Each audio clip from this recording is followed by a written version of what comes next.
Good morning, and thank you for joining me for this month's Full Scope workshop. Today we have public art creative from Denver, Colorado, Thomas Evans, also known as Detour, to present about murals. Before we begin, I would like to remind all attendees that this workshop is being recorded and will be posted on our county website and social media accounts. By participating in the discussion, you are agreeing to be included in the recording, and we will take a couple of breaks throughout the discussion for questions. If you would like to ask a question or make a comment, you can either raise your hand icon, which I believe is on the bottom of your screen, or type it in the chat box and we'll adjust them as best we can. So I'm going to go ahead and hand over the mic to Detour. Please welcome Detour. Thank you so much for being with us today. Awesome, thank you. Let me see if I can get this screen up and running. And let me screen share. I had this before. Blackboard Classic. Portion of the screen. Preview. Blackboard. Why isn't it doing it? Is it not letting you share at the moment? It's not giving me. Oh no. I think it's gonna. I think it was trying to connect to my phone. Okay. Okay. Let's see. Okay. Share. Screen application, screen.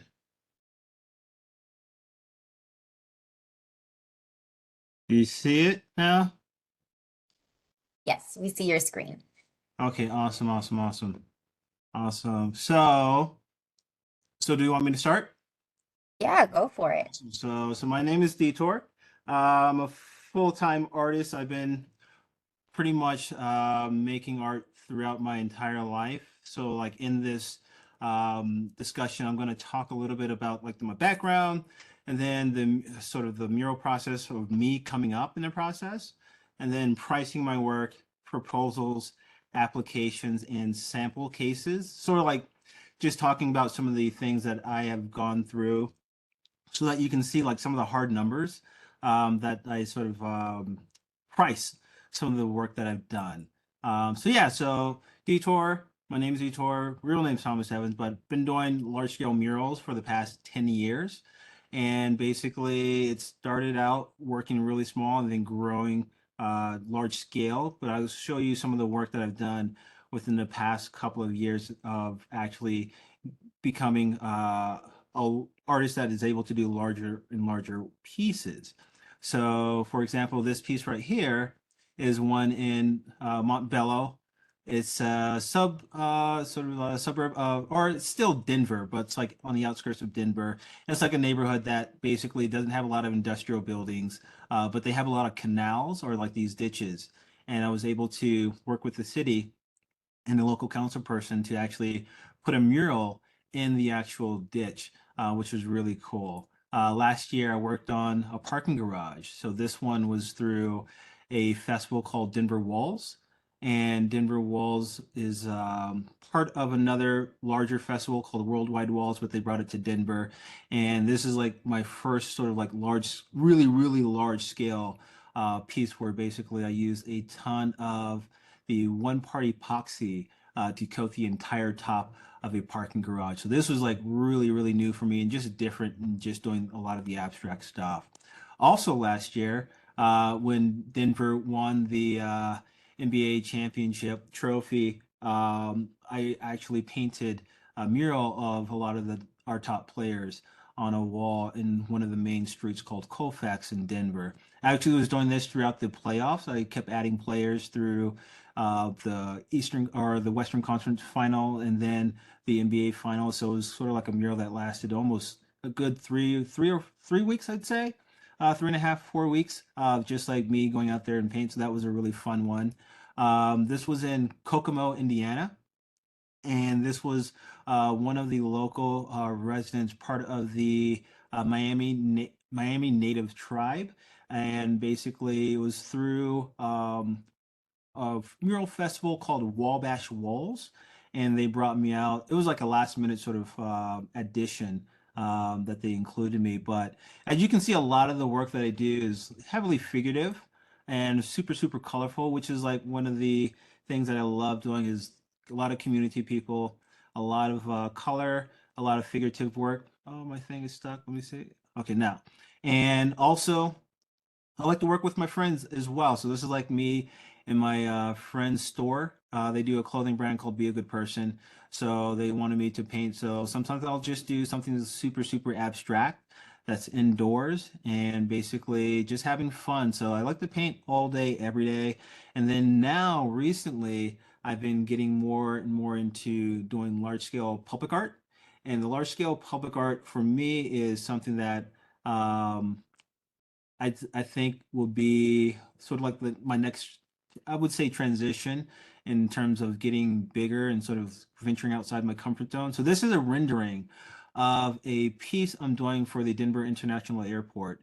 I won this artist call about 2.5 years ago. So it's a long process whenever you're working with the city and an airport at the same time. So this one is basically upcycled luggage and bags put into a form to create this sort of infinite sort of Mobius sort of up down shape that people will see when they come to Concourse B East in Denver International Airport. So all the luggage will be upcycled from people around Colorado, and basically it was something that I thought would be sort of taken from my traditional 2D work on murals in terms of working with community and adding a lot of color to my work and transitioning that into the 3D space and how I want to sort of create that visual language whenever I do like sculpture work in different places. So this is like I said, like the first sort of large scale public art piece that I'll do that's more of a 3D sculpture that you can actually see and you wouldn't say touch, but you can actually see it in DIA. Hopefully, by the middle of next year, I'll have the fabricators pretty much finished, and basically they'll install everything. So yeah, so that's pretty much like my ventures the past couple of years, probably past 5 years of just being able to do artwork and just creating. So you can kind of see that transition. But where I started around 2014 was basically doing like my first wall at a mural festival. And the mural festival was called Crush. And while my friends were organizing Crush, I was doing like a lot of large scale paintings, but nothing mural wise or that side or that scale. And they saw me and said, "Hey, we would love for you to sort of do a big wall because we see you doing large pieces." And I was doing it live at different sort of venues and restaurants, things like that. They were like, "You paint really fast and you do stuff that's really large.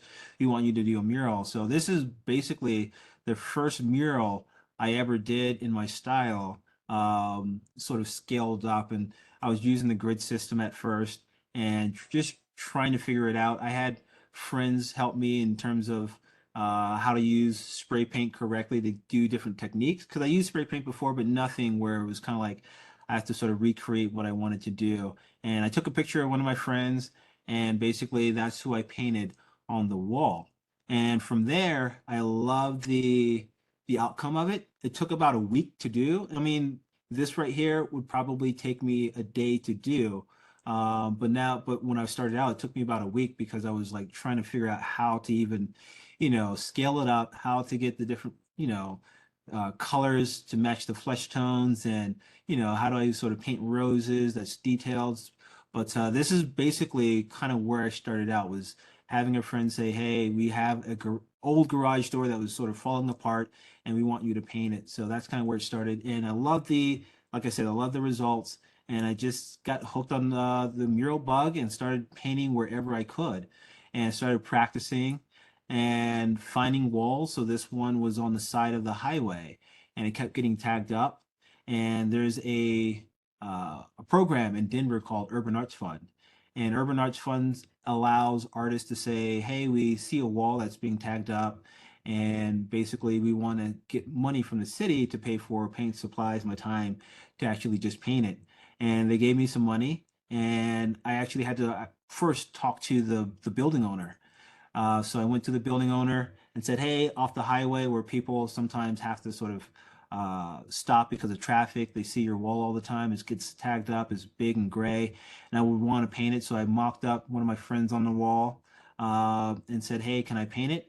And I said, "This would be at no cost to you at all. Just I just need permission." And they were like, "Yeah, okay, let's figure this out." And this is the warehouse for tough sheds. So have you ever been to like Home Depot and see those little tiny sheds that people put lawn supplies and garden tools, all that stuff? Well, they're based out of Denver, and this is one of their warehouses on the side of the highway if you're going on I-70. And basically, this is was one of their walls, and I said, "Hey, we would love to do it." So they ran it up the food chain of the execs, and the execs loved the idea of it.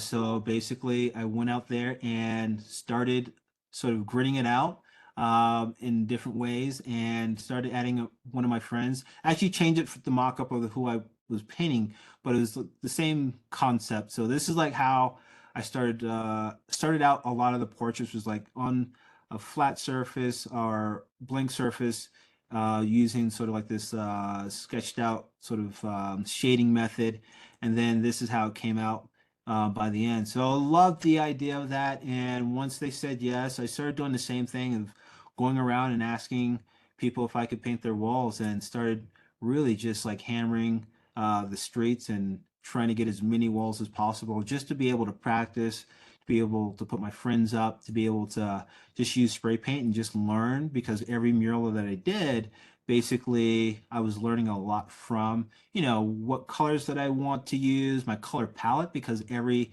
brand of spray paint is going to be different. So what type of brand of spray paint am I using? The caps on the spray paint are all different.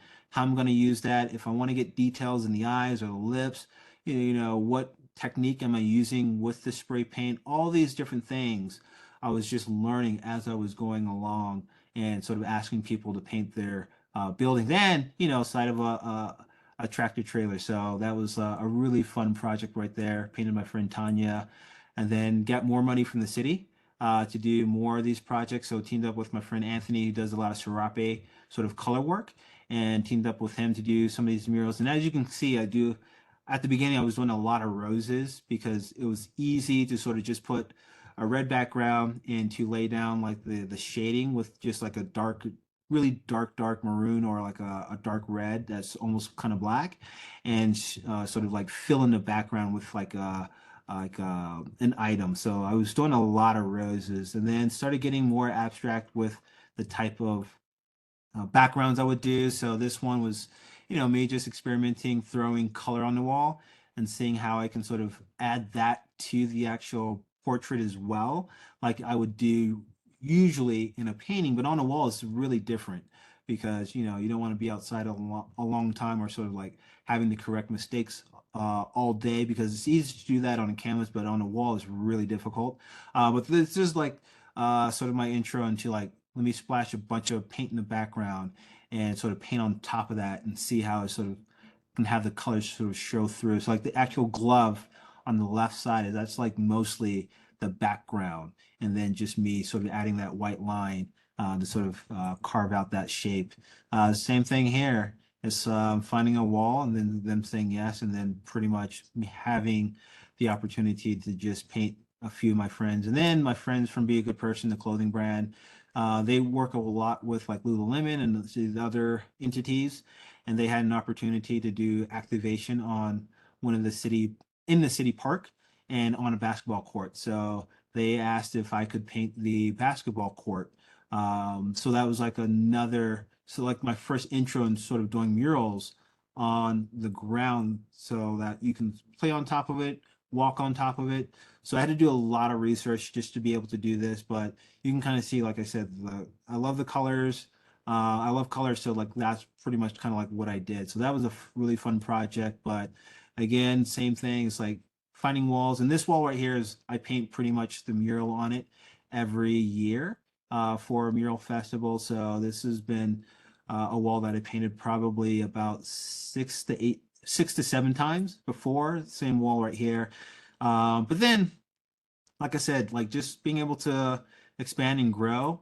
Recently, I came back from Houston, from working with Street Art for Mankind, a nonprofit that works with UNICEF and the UN, and they wanted me to paint something that had to deal with children and sort of that protection sort of energy a parent gets. So, painted one of my friends and his daughter on this wall, and we're going to talk about this one later as well. But this was in Houston, which was a really, really fun project that I got done probably a month and a half, 2 months ago. And then literally, I just came back from a work site where I was working on this project for a developer, painting sort of the tower of this building and the bottom first level of this building, wrapping it with a ton of color. So I'm actually like doing a lot of the touch-ups today and tomorrow on this project right here, but this is one that I'm basically working on right now. So that's kind of like a sort of cliff notes of my background and sort of where I came from when it comes to the murals that I do and sort of like the different processes. But the one thing I always tell an artist that, sees it and wants to get into the same sort of, I guess, artistic practice as me is like, you got to walk before you can run. And that's for me is like really big because sometimes you just don't know your creative self until you sort of throw yourself out there in the mix. Is just like start trying stuff and seeing what works for you, what doesn't work.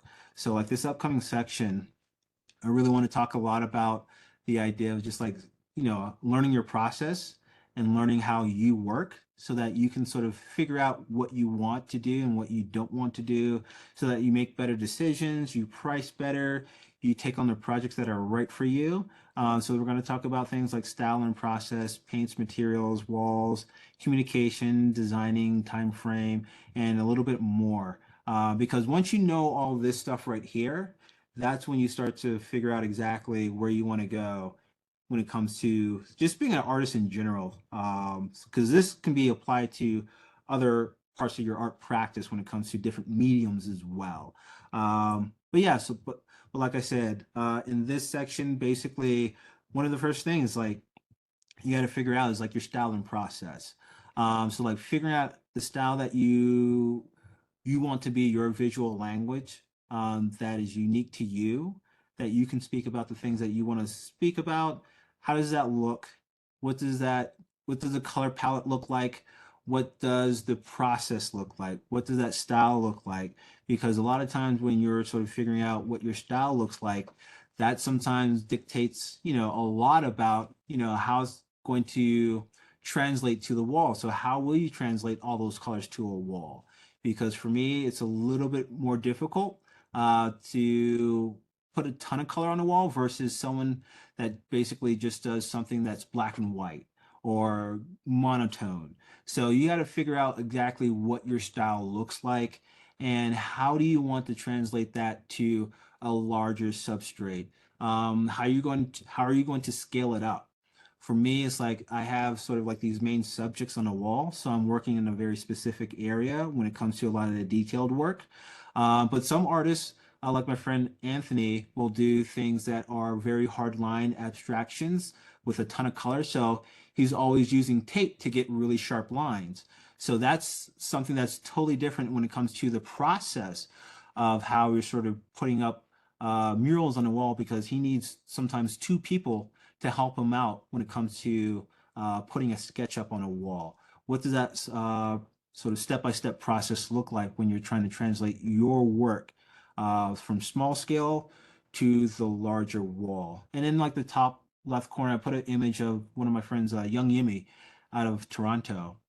He does a lot of collage work, but his process is more digital. But like when it comes to murals, he's printing his work out, doing some hand embellishments, but it's on like an actual sort of paper called polytab, and that's something that you can sort of adhere to the wall and sort of be a way of like not having to paint everything. Basically, it's like a lot of design work in the computer, and then you're adhering it to the wall. So it's like a totally different process from myself than it is from my friend Young Yimi in Toronto. Other areas is walls and substrates. So every wall is going to be different, and I have to figure out based off of my style, my process, what does that look like for each and every type of wall? What does that look like in terms of prepping the wall, scraping the wall, masking the wall? My style, how big can I go? Or is my work best when it comes to, a smaller wall? When it comes to, how do you work around obstacles and the wall when it comes to the environment? So like all these different things really make a big difference when it comes to translating your style and your colors and your sort of aesthetic to a larger space, because there's some artists that will not paint on brick because their work is so detailed that the brick and sometimes these different obstacles or stucco will make their work sort of the details get lost in translation. So there's some artists that will refuse to actually paint on some surfaces, whereas some artists can paint on every different type of surface. So you have to sometimes figure out what that looks like for your practice and what that looks like for you being able to adapt to some of these different types of walls and substrates. So that is a huge part of me when it comes to the type of projects that I take on, because sometimes interior walls will sort of call for a different process than an exterior wall. There's some sort of materials that I can use on an interior wall that I can't use on an exterior wall, and all that sort of plays a role in sometimes the pricing, sometimes the jobs that I take on, how much effort that I'm working on. At the bottom of that sort of mini section, I say horizontal versus vertical, because a horizontal wall that sort of you can walk down the wall and sort of sometimes that has the same square footage and easily be able to create something on it is going to be different sometimes in a vertical wall with the same square footage because it's a lot taller. And now you're having to sort of get on ladders or equipment to sort of go up and down. And sometimes that sort of dictates the type of design that you're doing. So learning to work or learning to understand what you're able to do and your limitations based off of the walls and the substrate is really important. So like I can see a wall and say exactly the type of work I'm going to do on it, what's best for it, what's not best for me, how big can I go, the type of paint that I'm using, all these different things. But all that comes with practice, practice, practice, because I painted on every type of wall just to see what it sort of will give to me and how I react to it. The next section is paints. So like learning the different types of paint that you're using, what is best for your practice. Like I said, I started out just using brush. I didn't use a lot of spray paint before I did my first mural. And my first mural, I was like, I sort of dived right into it and had to learn how to use spray paint really fast for the actual festival that I was in. But paints will be a big sort of part of your learning process as you're sort of learning how to what's the word? Learning how to know what you want and sort of how to create your style on a larger scale, because the way you use latex and house paint that you can get at Home Depot is going to be different than the way you use spray paint, and the cost of those are going to be different, and sometimes the longevity is going to be different. Sometimes the wall substrate will say, you know what, I can't use brush on this type of stucco or brick because of the texture of the wall. So I have to actually use a way of spraying the paint on versus a brush. So those are things, like I said, when I see a wall, I know exactly what type of paint that I'm using because I've used all different types of paint and I have certain paints for certain situations. Even everything from interior, exterior. So interior, when you're doing like an office job or when I'm doing an office job, I can't use a lot of paints that are oil based or solvent based because of the smell. You don't want that smell in the office, the next day when people are coming in for work or anything like that. Or sometimes exterior, I can use any type of paint, but I have to make sure that those paints have UV protection, or those paints are able to last with this type of sun, uh, the type of abuse from the sun, or abuse from just the moisture in the air because your city or state or where you're doing the mural is next to a body of water. Painting in Chicago, which gets really hot and really cold, is going to be different than painting in Arizona, which is mostly all hard, or Las Vegas. You guys get, I think, 110 degrees very often. Yeah, so you're saying yes, but yeah, so like it's going to be very different when it comes to that. Also, things like uh, paints that have special effects. So the like the glow in the dark effect, or the what's the it has the fluorescence. So like paints that are fluorescent, it's like those are great when it comes to just creating something short term or something that's interior, that won't be hit by the sun, because if it is hit by the sun, then you're getting into uh, the whole idea of then your paints are fading over time. So that's something that you don't want to have happen. So the paints that you use, you have to understand how they translate to the wall, the longevity, what the best use case is, and throughout you just practicing with different types of paint, so you can kind of see all the different brands of paint. You'll start to understand basically what is best for your practice. Because I use a lot of Montana Gold, a lot of 94. I don't use a lot of water-based spray paints because they don't last as long. And then when I'm going to latex paint and using sprayers, I'll use Bear, which is something that I can get at any Home Depot. And I do that because I do a lot of projects where, regardless of where I am in the country, it's like there's always a Home Depot nearby the project site.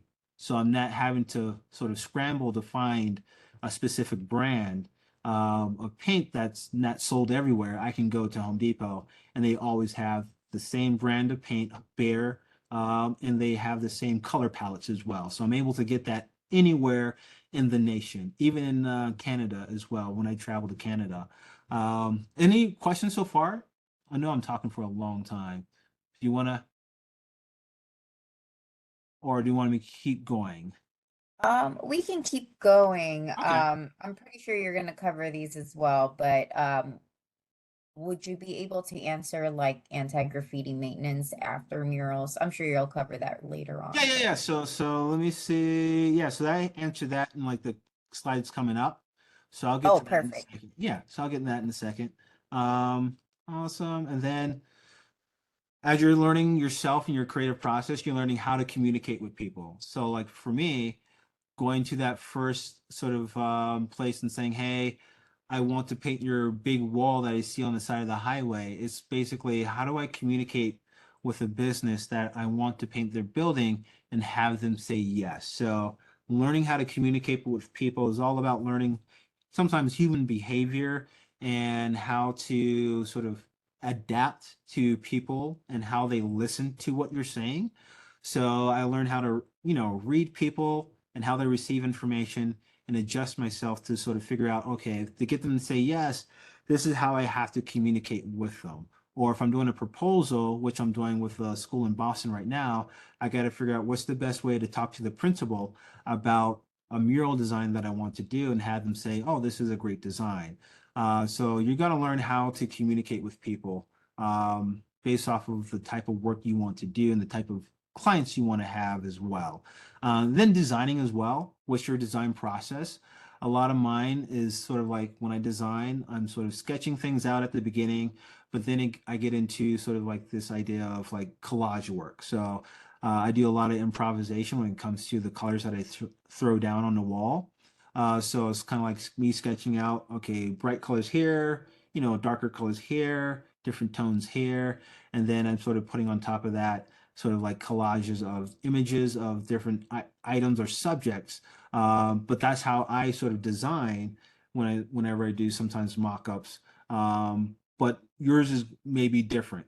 So you have to figure out exactly how you do your sort of design, how much time and effort it takes for you to design, and but also too like looking at a specific wall, how do I design for that specific space?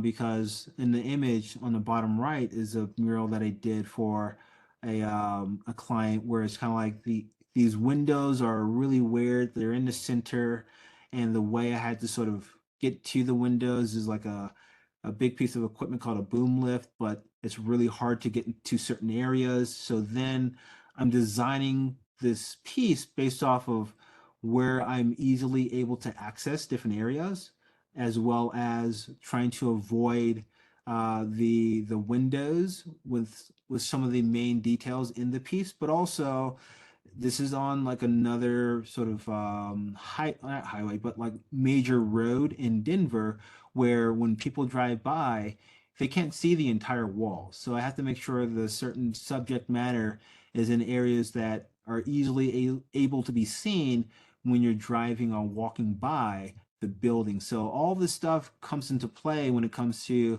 I can see a wall or you can see a wall, and based off of your style you can say, okay, this is where I'm going to put the main details, this is where I can put some fluff and some background stuff, because even though it's on the wall, people won't really be able to see it all the time.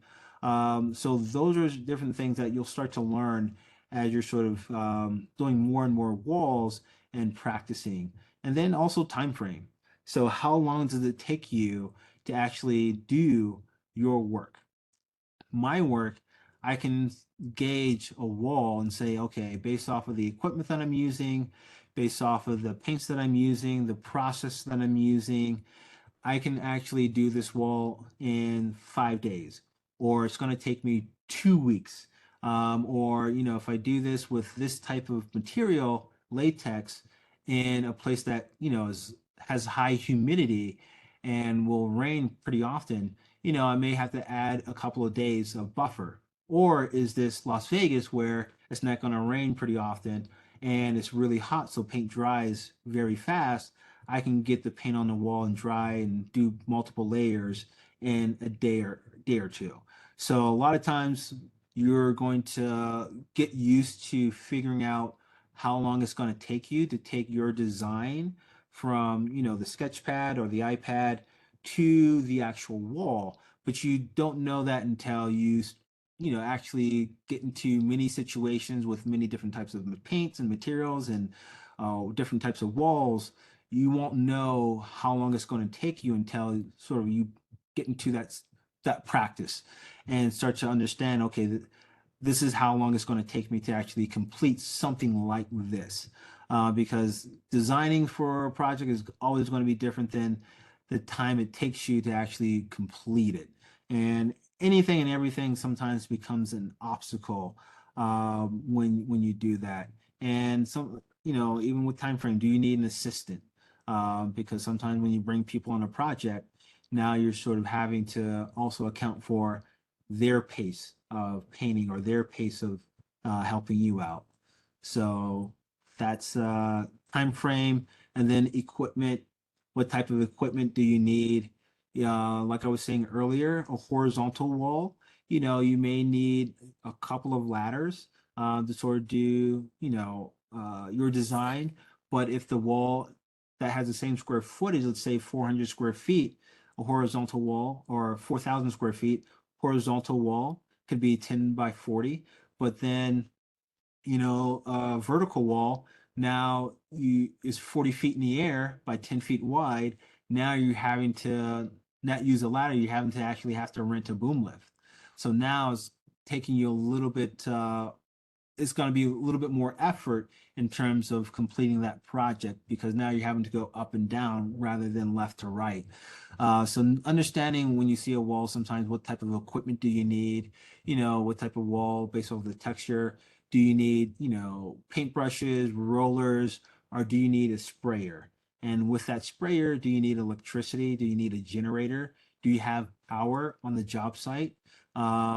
If you're doing a really big wall, and you need to get it done really fast, do you need a projector? Are you sketching it out by hand, which takes a little bit longer?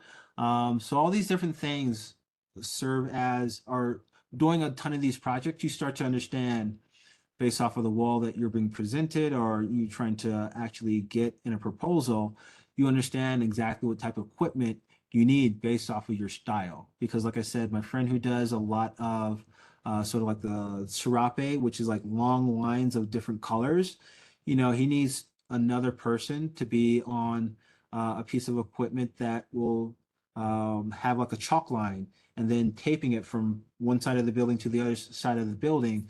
It just takes a lot longer than someone like myself who can be on a boom lift like this. When I'm painting in Kokomo, Indiana, this individual, I'm just spraying color around the building when I first started just to lay it down the background, which isn't sort of like a big process. But also with equipment, as you can see in the actual image, I'm blocking part of the road too. So with equipment becomes, bigger equipment, there's a lot more barriers and sometimes permits and hassle that comes with it.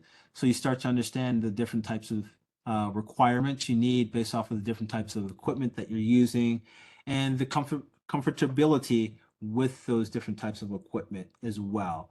I never used a swing stage, which is like the piece of equipment that a lot of window washers use when they're doing like the skyscrapers, or like they're hanging off the side of the building and they're going up and down the platform. I never used one of those before. And the way that works is sort of like when artists use those, they use it a lot in New York. It's like you have to sort of do the process sometimes like a printer. Basically, you're painting as you're painting and rendering as you're sort of going down the building. And my process is totally different than sort of like a printer. So sometimes it's like I'm not able to do walls that large that require that type of equipment because my painting process sometimes doesn't allow for me to do that. So like here, ahead of or to the bottom of equipment limitations. That's one of my limitations because I don't. My painting process won't allow for that. Specific timing limitations because sometimes you may have a family or you may have other obligations. You have to figure out, how long can you spend on a wall or what type of projects can you take on? Because some projects, will last a very long time and you don't have a long time to actually work on a project or equipment limitations. Sometimes it's like you're not comfortable being at really, high heights.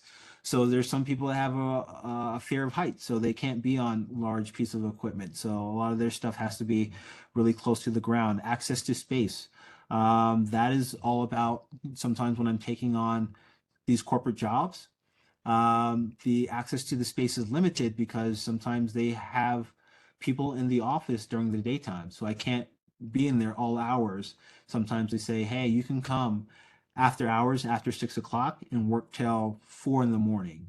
So sometimes you have to account for these different things, design limitations, even sometimes the weather will be a limitation because it's for me sometimes harder to paint in places that are really humid near water that rain a lot because I try to work fast, but sometimes I can't do that working with certain types of paints because a cloud can come over and wash my painting away, and that has happened before.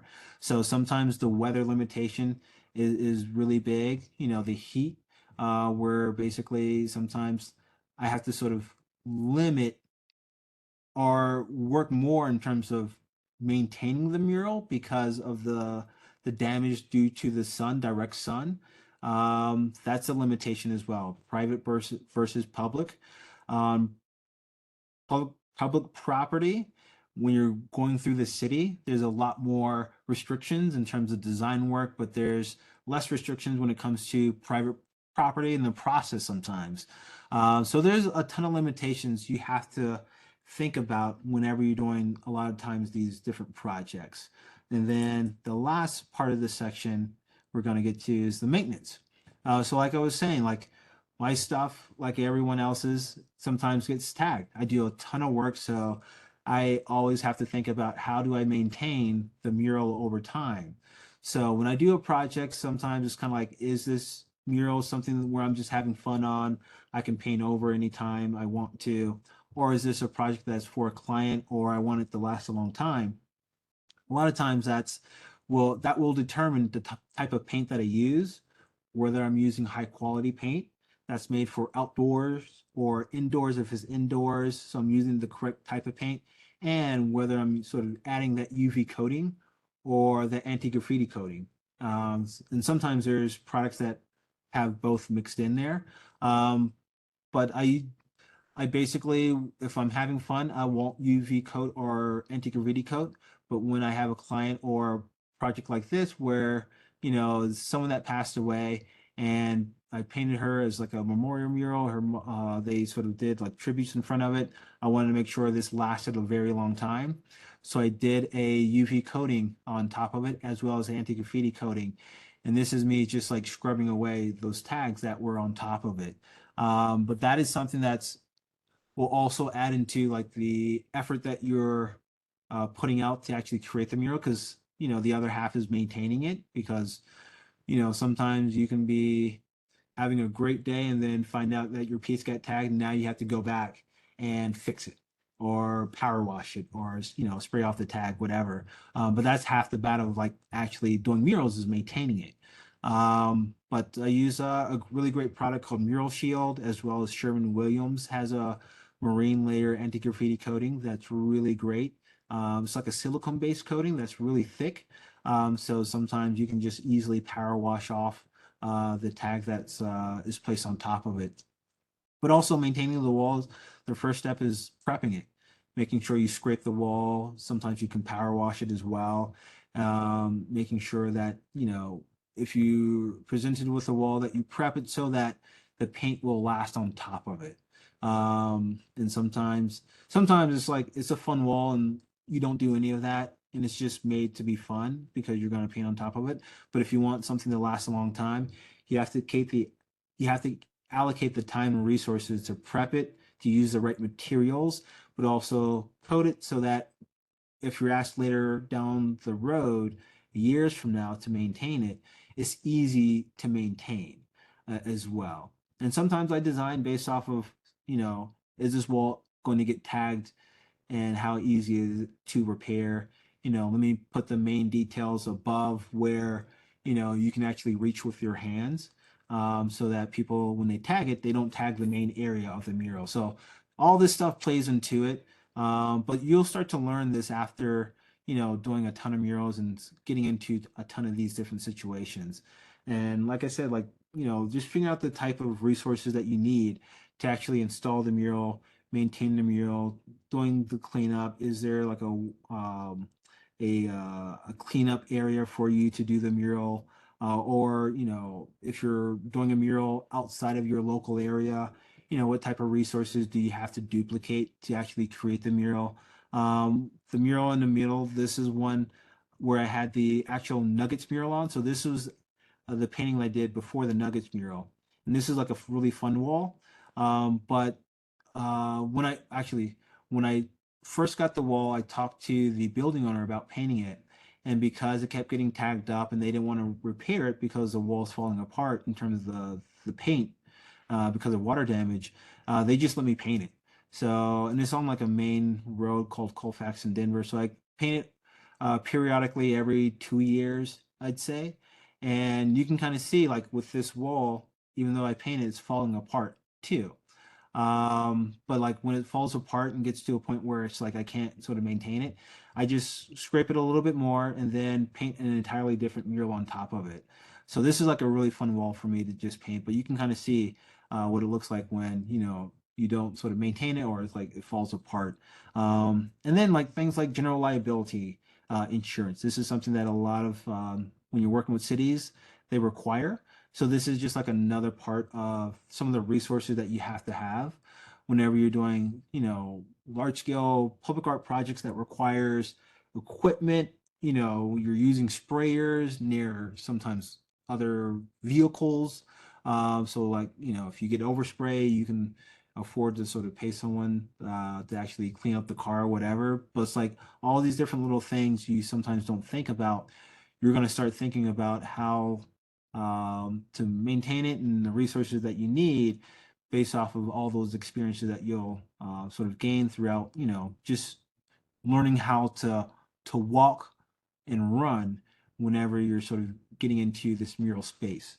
Um, and so, like for example, I just past couple of years I started doing more of this polytab material process where, like I said, when you're in like an office space or a new construction space, sometimes you don't have access to the space all the time, and sometimes you don't want to be on a job site where you're painting for 2 weeks, 7 hours a day or 12 hours a day, something like I do. So I started doing this process where I'm able to paint on this fabric called Polytab.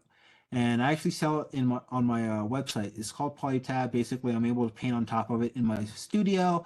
Sometimes the main figures or the main sort of subject matter, and able to do that throughout the week and in the comfort of my studio where all my paints are. I'm able to rest, whatever.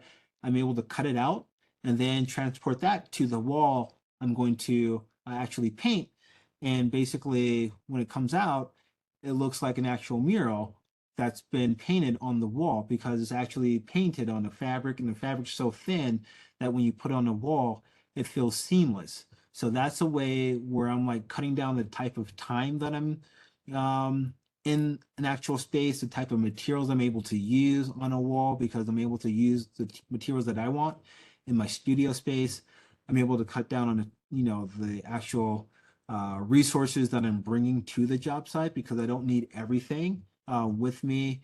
I'm able to just make it easier on me and my time whenever I'm doing a project so that, it's like I'm not having to sort of expend so much energy doing something that I can easily do in my studio. But it's going to be a lot harder because it's in a place where, you know, I'm not usually am. So this is like a jazz club right here. They're opening up. So I was able to basically work um, pretty much over the course of one night to actually complete this entire mural. So basically, I did the background, waited for it to dry, and then slapped this on top of it and blended everything together. And then this is like in the middle of the process, but I added more stuff around it and basically completed it almost in one night. So I'm able to get things done really, really fast because I knew exactly, like I said, the style, the wall substrate, the paint that I was using, just designing for that wall, how to maintain it. And it's all because I was like experimenting with materials, just making it easier on myself. But yeah, so like I said, like I sell that material in my online store, and I'll show you that later. So yeah. So any questions so far?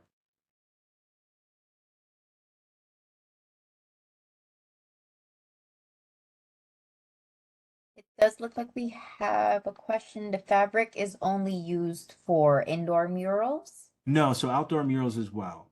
So the fabric is I'll show you later another mural that I kind of did it with. But it's originated in Philly. There's not a lot of people using it, and that's why I kind of like stumbled on it and like started basically getting large rolls and selling off the smaller ones to other artists in different parts of the nation. But it's used for a lot of outdoor murals that basically allows you to do work with sometimes communities, kids. They're able to paint on the ground. You're basically having them paint the mural on the ground, or you're painting on the ground, or a big wall, and then you're able to take that mural and sort of like almost kind of like a wallpaper, and just put it up outside. The rougher the texture is, the harder it is to adhere to the wall. Sometimes, but like a flat surface, it looks almost seamless. And then you're able to paint on top of it, so you're able to blend things together. Or if you want to, like I did, with which was like sort of like cut out the main subject, I'm able to paint the main subject in the comfort of my studio. That's gonna, that one took about 2 days, 3 days to do, and then put that on a wall that I can do the background in a couple of hours and sort of just like cut down on time. But it's a way of just like figuring out how to cut down on the actual physical labor that you're doing. And also, like I said, like working with kids, working with multiple people, that's a way of like getting the community involved without having to have everyone on a ladder or on like a boom lift or things like that. But yes, parachute cloth, mural cloth, or parachute cloth, and I'll show you later. Any more questions before that? No, I believe that's it right now, but thank you for answering that. That's Uh, very interesting. yeah, yeah. So I use that a lot, and it sort of cuts down on, like I said, like a lot of just like labor.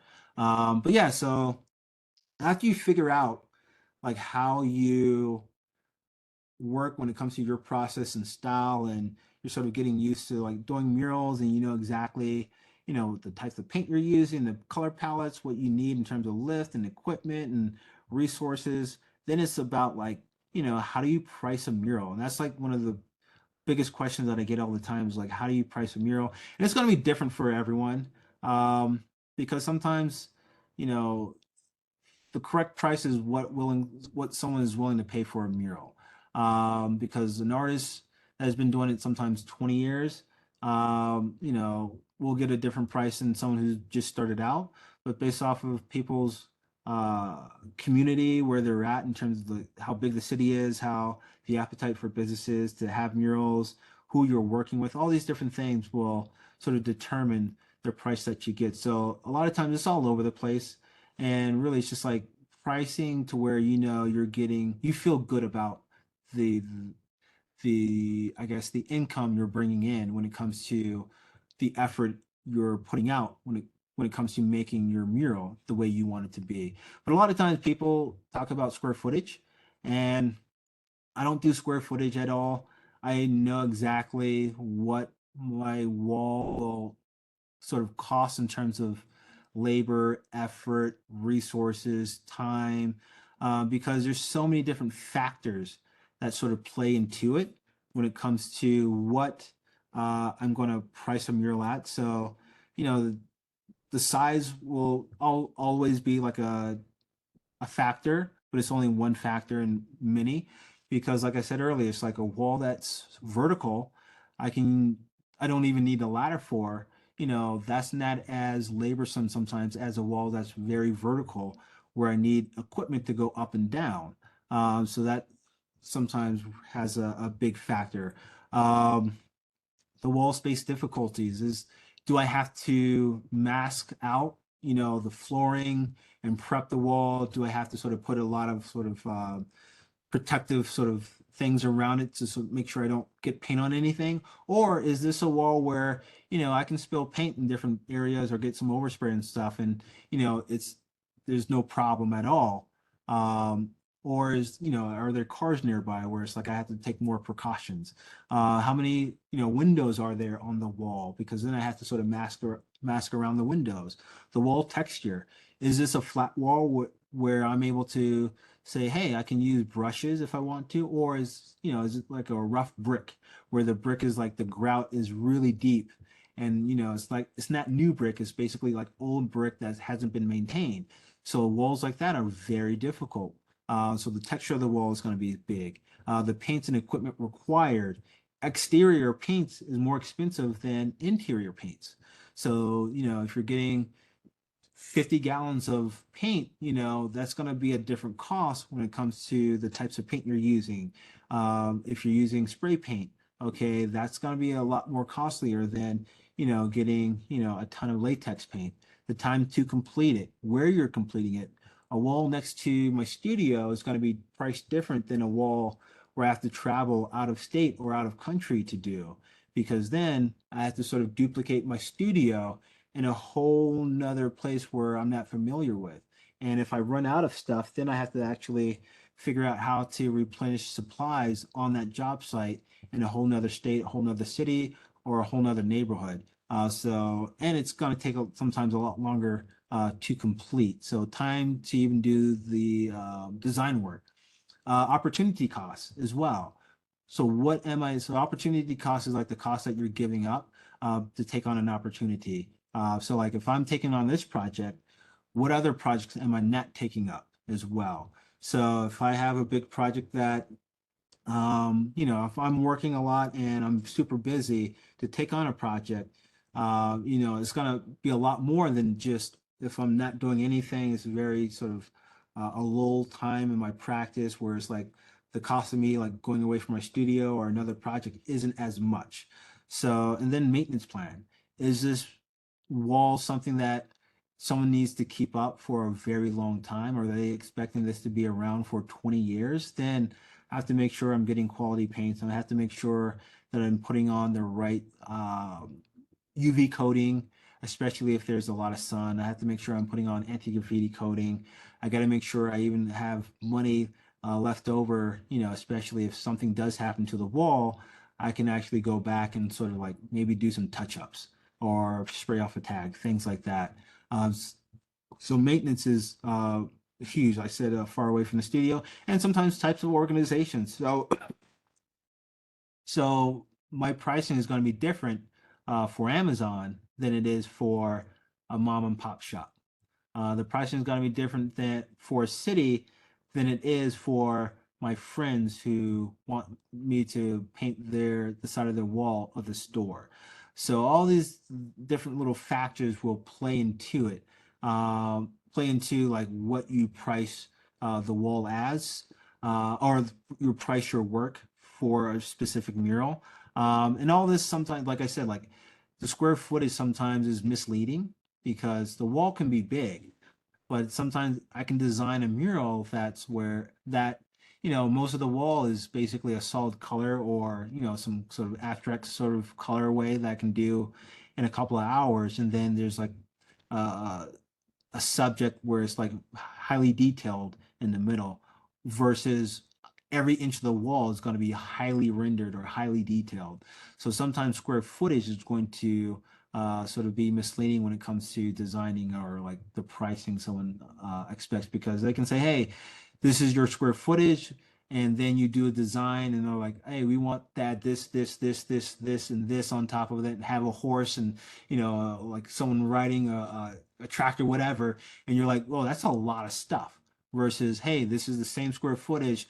What we want is like a flower right here and a sun in, the top right here.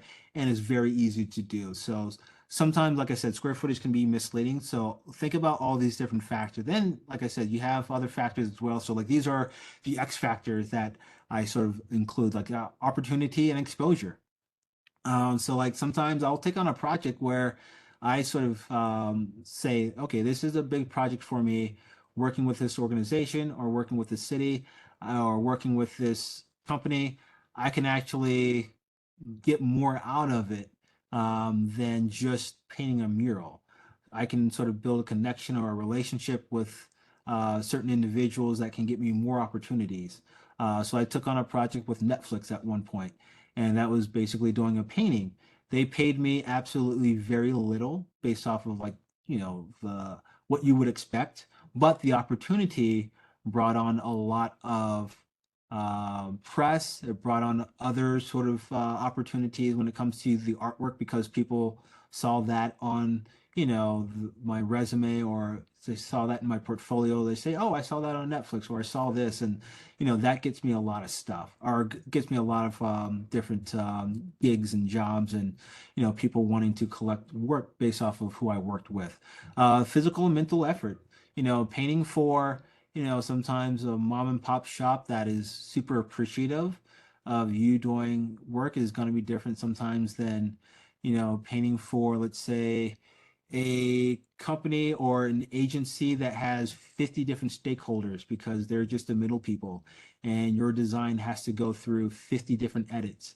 And, sometimes you're going to pull out your hair trying to figure out how to please all these different people versus, a single person who has a yay or nay and just loves your work and wants you to paint a wall.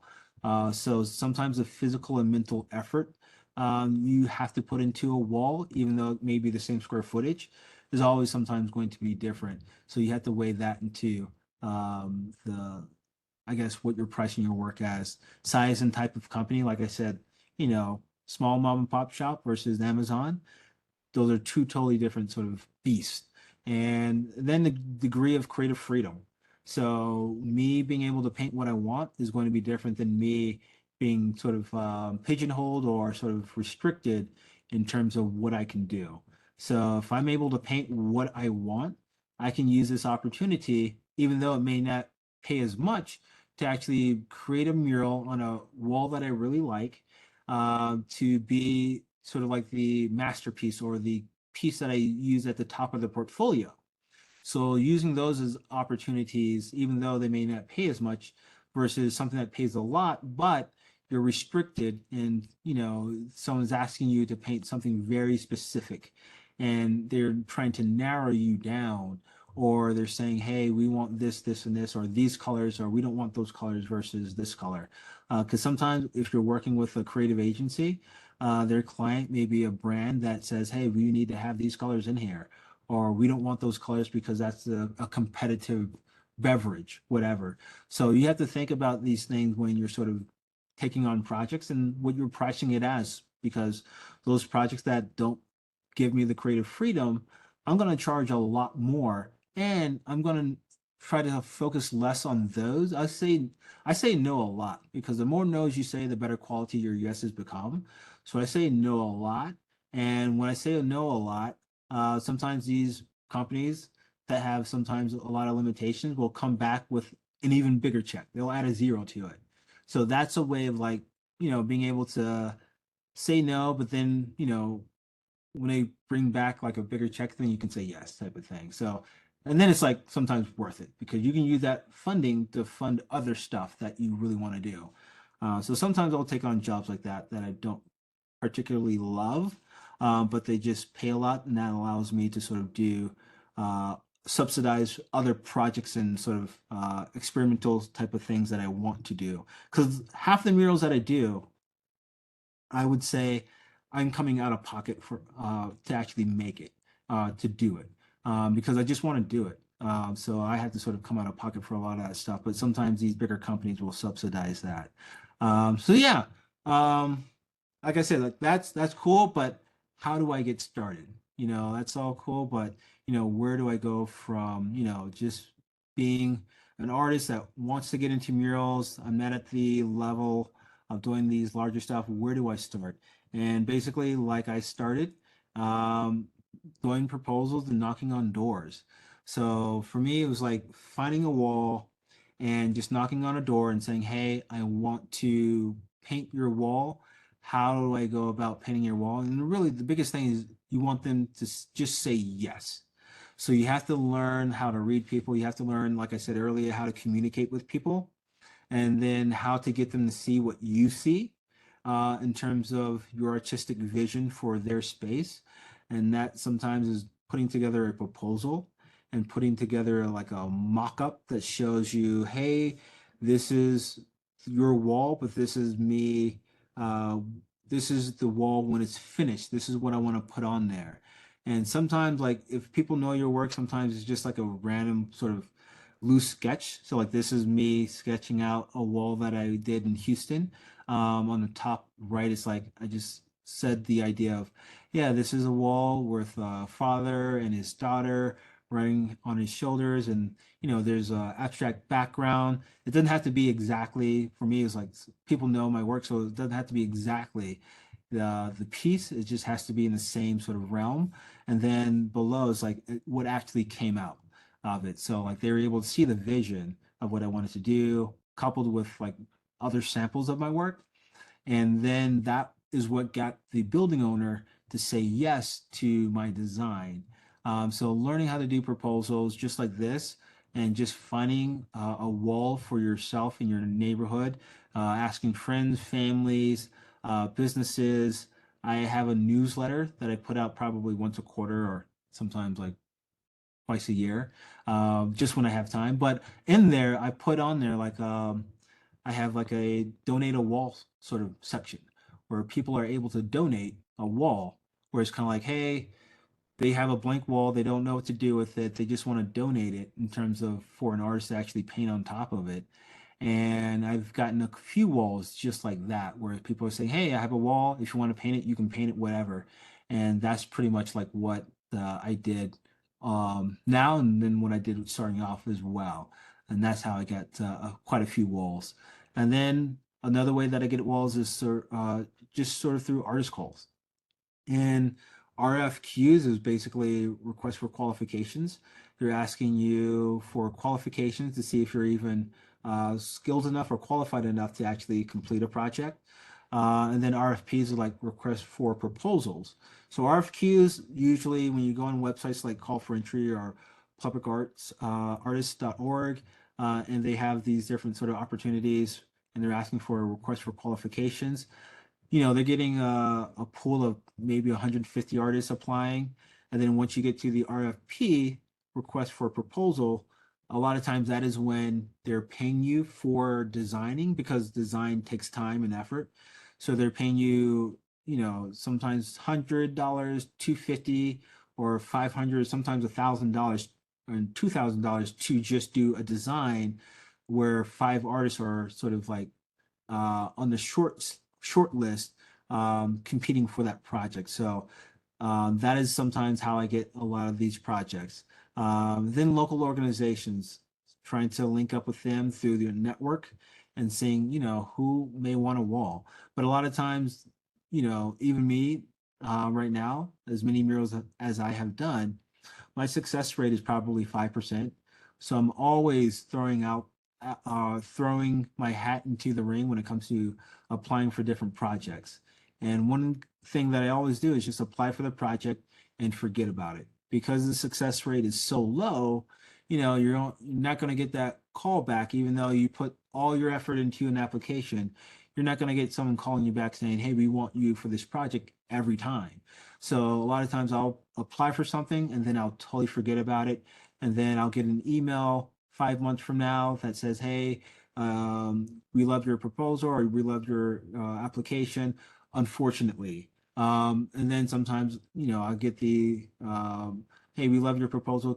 Or we love your application. Can you do design for, the final process, or you're competing against another five people?"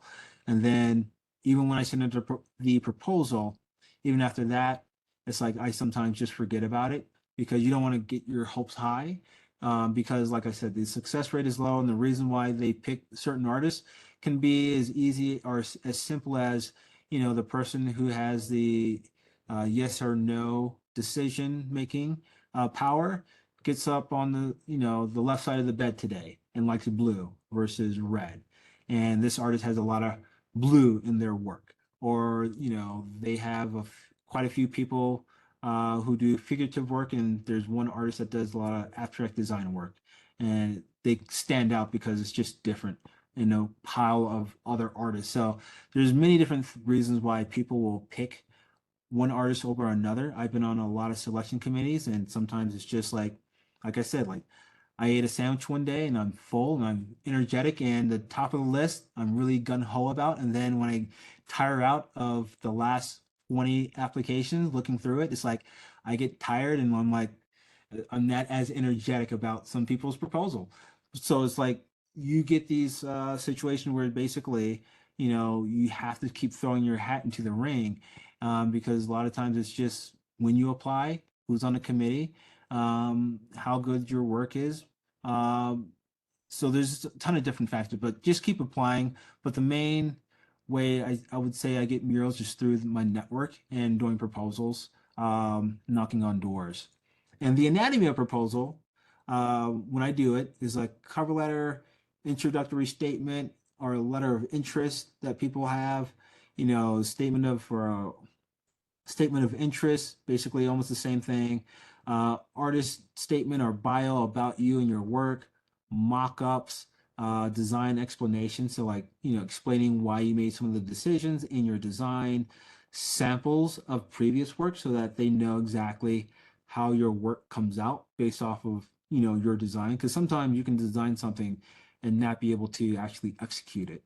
So past work that you've done, budgeting, showing them how you will spend the money, if it's something that the person is going to actually pay for.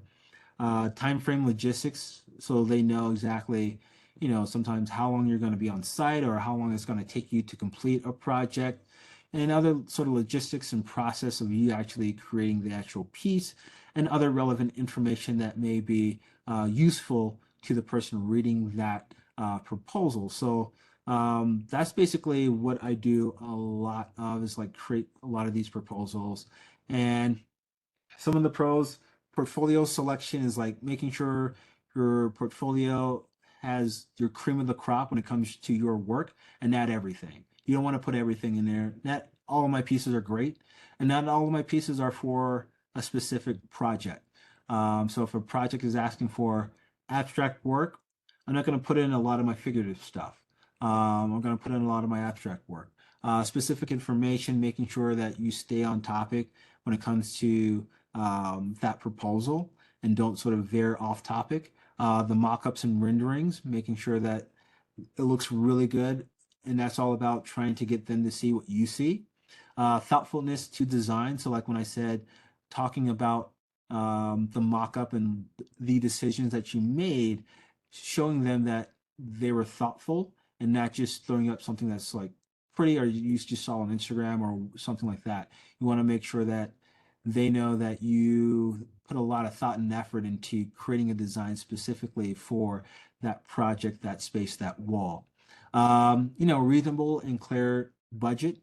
That sounds sort of something in terms of what they would expect a budget to be. And sometimes even there, it's like you have to justify the type of equipment that you're using. So if I need a boom lift and it's gonna cost, 10,000 or I wouldn't say 10, but $5,000 because it's a really tall wall, I have to justify that and say, hey, this is the boom lift from this rental company, things like that. So making sure you even like clarify the different sometimes the line items in your budget, but you don't have to do that for every artist call. And then like being short and concise.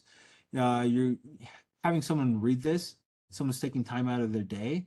So making sure you're clear, concise, and you're not just bloviating, you're not just talking, or it's just adding stuff in there. And be personable. So it's not like you're just doing like a cookie cutter proposal, like you're sending this out to 1,000 different other artist calls, or you're sending this out to 1,000 different other businesses. You want to make sure that they know that you spent time looking at this opportunity and catering the design or your approach for that opportunity, and set reasonable expectations when it comes to doing the work. So I always add in, even though I may be able to do a wall in 3 days, I always sometimes just say a week because that adds in expectations of there's going to be delays, there's going to be sort of sometimes weather, or sometimes it's like I'm sick and I just can't do it, whatever. So it's like I sort of add buffers and things like that, but I always make sure it's reasonable what I'm doing. And then too many samples, that's something you don't want to do. Cookie cutter design, like I said, you want to be personable, so not putting in cookie cutter design. Proposing a design that you can actually do. So it's not just trying to be a Swiss Army knife and be everything to everyone. You want to make sure that you sort of, I wouldn't say stay in your lane, but sort of stay within your sort of visual language that you know that you can actually do, and not try to be someone that you're not. So so that also comes in when you're sort of like you're showing the samples of your previous work. So when I do like a loose sketch, people understand what I'm going to do based off of my previous work and samples, and asking for too much. So sometimes when I'm knocking on doors asking for people to paint their wall, my biggest thing is get them to say yes. And that's all about, trying to make sure they don't have to pick up a thing, or they don't have to sort of pay for anything to actually get the wall done sometime. Like I said, like most of my walls, it's like I come out of pocket for, but that's only because I want them to say yes, so I can use this wall to do whatever I want to, and use it as a portfolio piece and just have fun painting. So it's like not asking for too much when you're knocking on doors and asking people to paint their wall. Because if you're asking a business, if you're asking for money all the time or too much money, then it's like you're just another expense and they don't need that expense. And a lot of times I'll get sponsors and partnerships and, like I said, grants to actually cover the cost of actually painting someone's wall. And don't throw away application materials. I use application materials on other applications as well. So, like sometimes when I'm designing an application, it looks good, and I'm like, oh, okay, let me actually switch this out for the next application and just change in this, and this, where I'm not having to recreate an entire application by scratch or from scratch.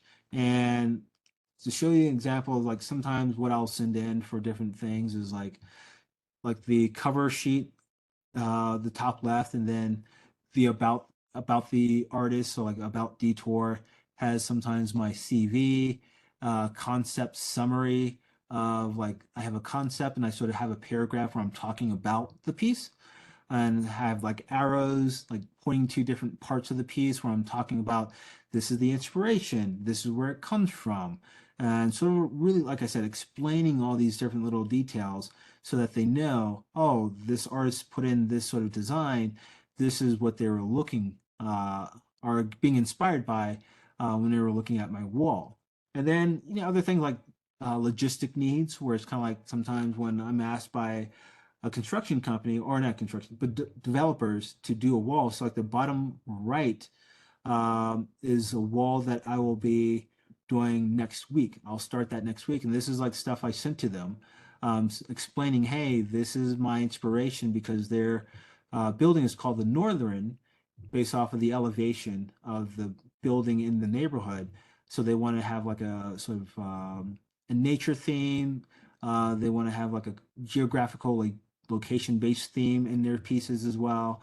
So I created design that sort of was influenced by my work, but also influenced by like topographical maps, things like that. So that's one of the things I included into the proposal that I sent to them. And then things like logistical needs. Hey, if I'm going to do this wall, I need access to electricity or a sprayer, a mop sink, overnight storage. I don't want to have to carry my stuff in and out every time I come to the job site. A boom lift to get up and down, permits to block X, Y, and Z on the road. So those are different things that I told them that I need. Installation time, saying, hey, for this wall, it's going to take these many days to add the UV filter on top of the wall. I'll need, 2 days to add like the graffiti coating, all this stuff. And like I said, I add a buffer for all of this stuff. And then like the sequencing, are sequencing concerns in terms of like, when I'm on a construction site, sometimes I'll paint a piece and then another contractor will come in and sort of like drill a hole into this stuff. So it's or my mural. It's like stuff like that is like things I have to bring up to the client when I'm talking about stuff. Yeah, so like this is like I said, like these are different parts of the application process, or not the application, our proposal process that I send out. And I try to make it as colorful sometimes as possible, just to make it sort of different than what they're used to reading or sort of used to getting, so that kind of stands out and they remember my stuff more often. So throughout this whole sort of me talking, it's like there's no right answers because every artist is going to be different, but there's, more reasonable ones than sort of wrong answers. So I would say like you really just have to go out there and try a ton of stuff and figure it out and shape it to where you feel comfortable going through this mural creating process yourself and figure out what's best for you in your practice because it's going to be different for everyone.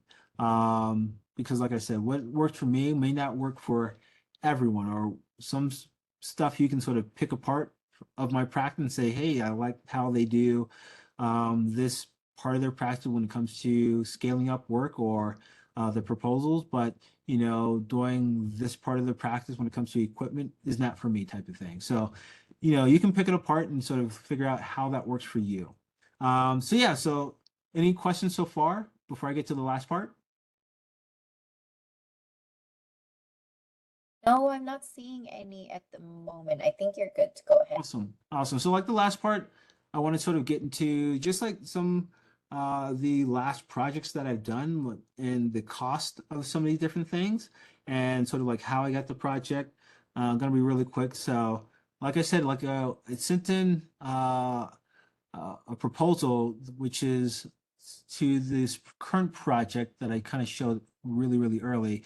And you can kind of see the second to the right at the top, this little tall tower area.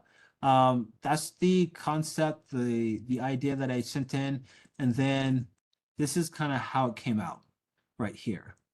So this is like a a tower that basically, or a development project that's basically coming online right now. So they're pretty much moving people in this week in this development. And basically, I got this project through my sort of network of nonprofits.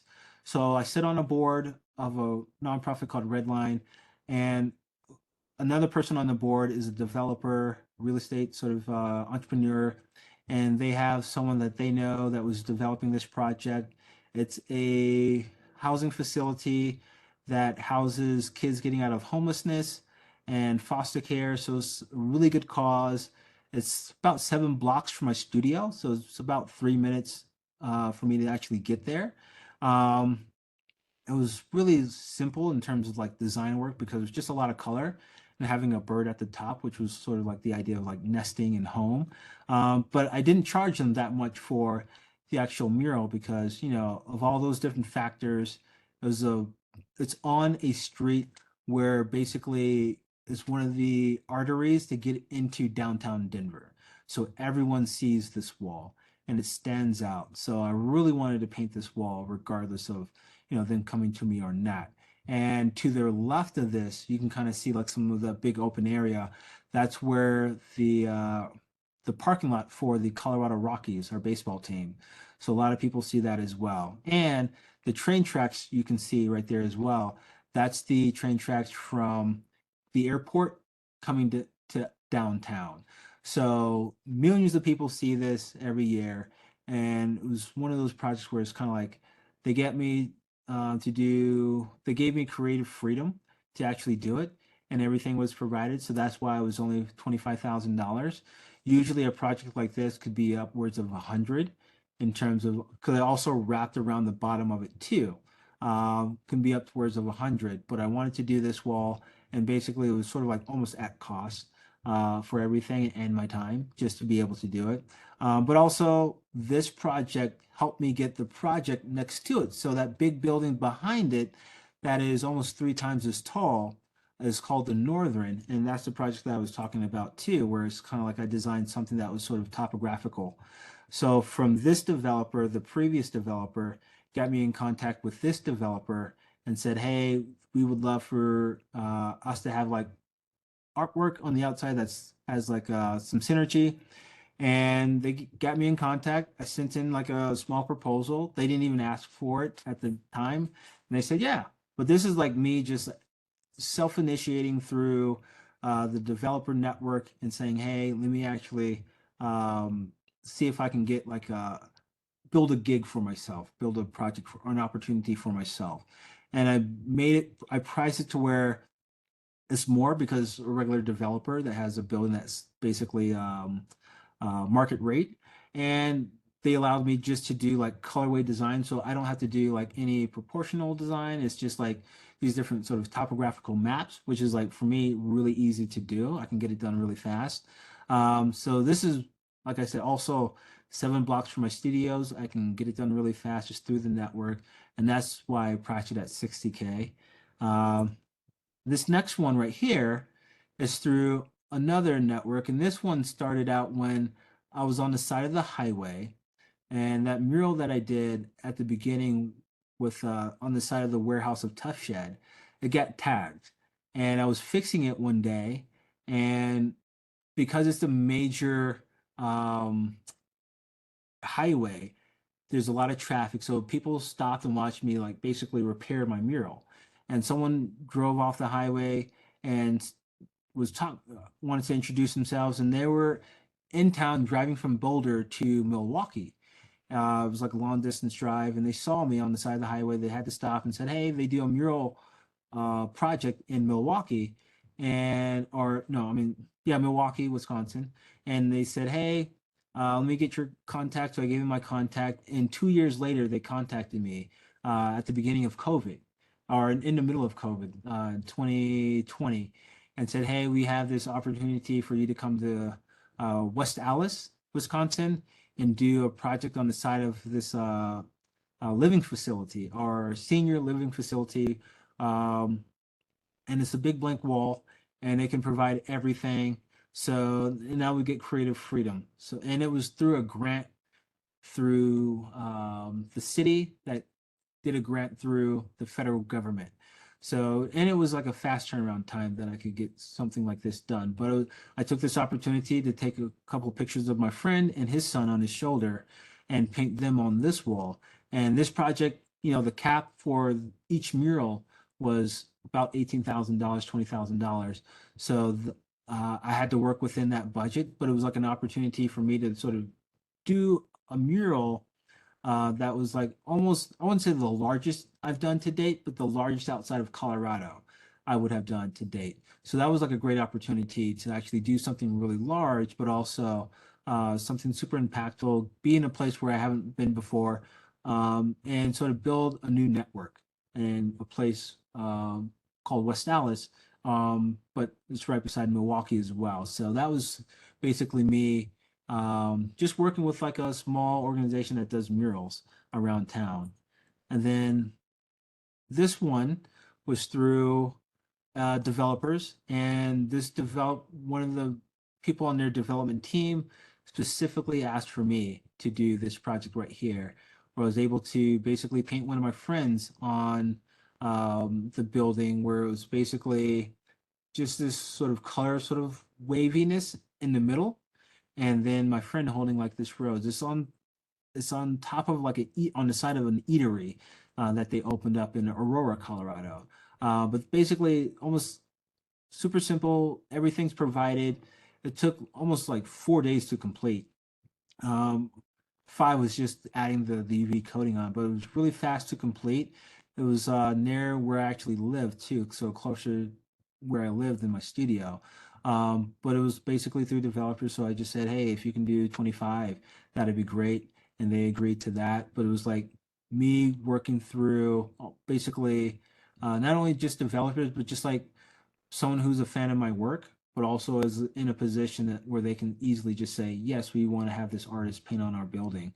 So that was really cool. And it's like a new development near the center of this suburb called Aurora, Colorado. Um, where did it go? And this one was on top of a new building on the University of Colorado. So that's my alma mater. That's where I graduated school from, and then did my master's there as well in business.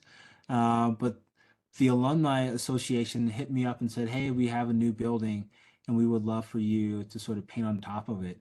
And basically, because it was through the alumni network, and it was like really tall. As you can see, this is a really really tall building, but it was like limited creativity because they wanted their alumni on there, but it was like within my realm of what I can do. But also everything was provided. Um, they sort of set up the photo shoots for me as well. But it was like a great opportunity for me in this area where I was like, okay, this is going to be on a university where there's a whole new crop of students and people coming every year. Basically, new kids coming on, the people graduating, going off. So it's basically introducing my work to, the youth at all times. And there's another mural that sort of accompanies this behind the other mural. So it's like another larger wall as well for this project. And they let me do the commencement speech for the school as well. So that was like a whole nother sort of added on sort of opportunity for this project. So I charged them 68 to sort of cover everything. But basically that's one of the reasons why I did this project right here was because it was through the network. It was really fun project just to be able to have my artwork in front of new kids all the time. This one right here was actually in Las Vegas. Um, it was at the Adobe Theater, and this was like at the entrance of or near the entrance where they had the Usher's residency, and this was through a fan on my Instagram, one of the followers who loved my work, but also they do production work for like a lot of concerts and stuff. And they hit me up almost last minute and said, "Hey, we would love for you to come to Las Vegas because they actually live in Colorado, where I live, and but they do a lot of work in Vegas with different clients. So they knew my work. They knew I did a lot of figurative work, and I do a lot of work that is able to be translated onto various substrates. So they wanted me to paint on this wall of speakers, and they knew I could get it done really fast. So that's why they reached out to me. It was like a fun project where it's kind of like I had everything paid for, all the paint supplies, and like, hotel, got to go out and everything, food, all that stuff.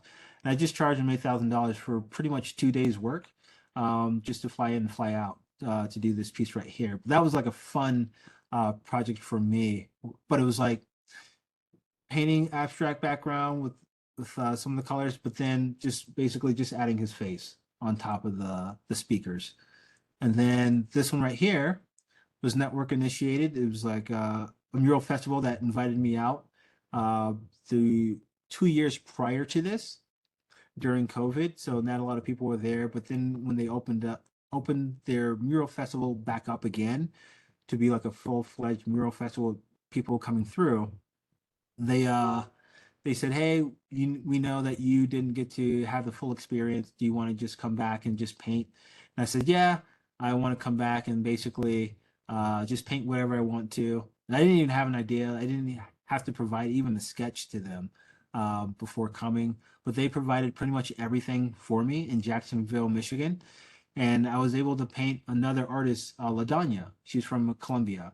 So I actually met her the day I arrived and was like, "Hey, you have a really unique look. I really want to paint you." Took a photo of her with my phone and painted her on the wall. And that was basically sort of just me having fun. Didn't get paid at all. They just provided the resources and stay. And then this one I showed earlier in Houston, Texas. This was through an organization called Street Art for Mankind, and that was basically an organization that works with UNICEF and other sort of entities through the government to do murals on large scale buildings all over the world. So they work in Hong Kong, India, Singapore, France, I think Kenya. So they work all over the world. They're able to get really big walls. So like working with them, you're able to have your work on like a really large, almost like billboard in a way. So I actually saw them on CNN, the network, and they were doing like a profile on their organization. And I was like, oh, let me actually look them up on Instagram. And I sent them a DM saying, hey, I would love to do a wall for you next time you do an activation because, like I said, like they get really big walls in different parts of the country. I said, let me just reach out to them and see if I am able to do a wall for them. And basically, when they got back to me, it was almost a year and a half, 2 years later. They reached out and said, "Hey, we remember you. We have this activation in Houston. Would you want to come out and paint in Houston?" And I said, "Yeah." And basically, they flew me out. They pay every one of their artists $8,000, so no one's sort of getting. There's no discrepancy. Everyone is in the same boat for the top-notch artist getting, or the top-notch artist that has been in there for 20 years and has worked all over the world, to the artist that they find that's local. They all get the same stipend. So they want to try to keep things on an even playing field. So that's why it was $8,000 for this one. But it was basically an opportunity to paint in Houston on a really large wall that's downtown so that everyone sees, and it's near the baseball stadium, and it faces a parking lot. So everyone that parks at the stadium can see this as well. So this is one basically I was able to complete it within 5 days, but they provided all the spray paint, place to stay, the hotel. So the hotel was basically 2 blocks away. So I was able to walk 2 blocks to get to the mural. So I was able to work pretty much all day and take breaks whenever I wanted to. And they provided a stipend for the food and getting around Houston if I needed to. So it was just a really fun project to be able to paint my friends and their family on like a wall, and have someone else pay for it in a way.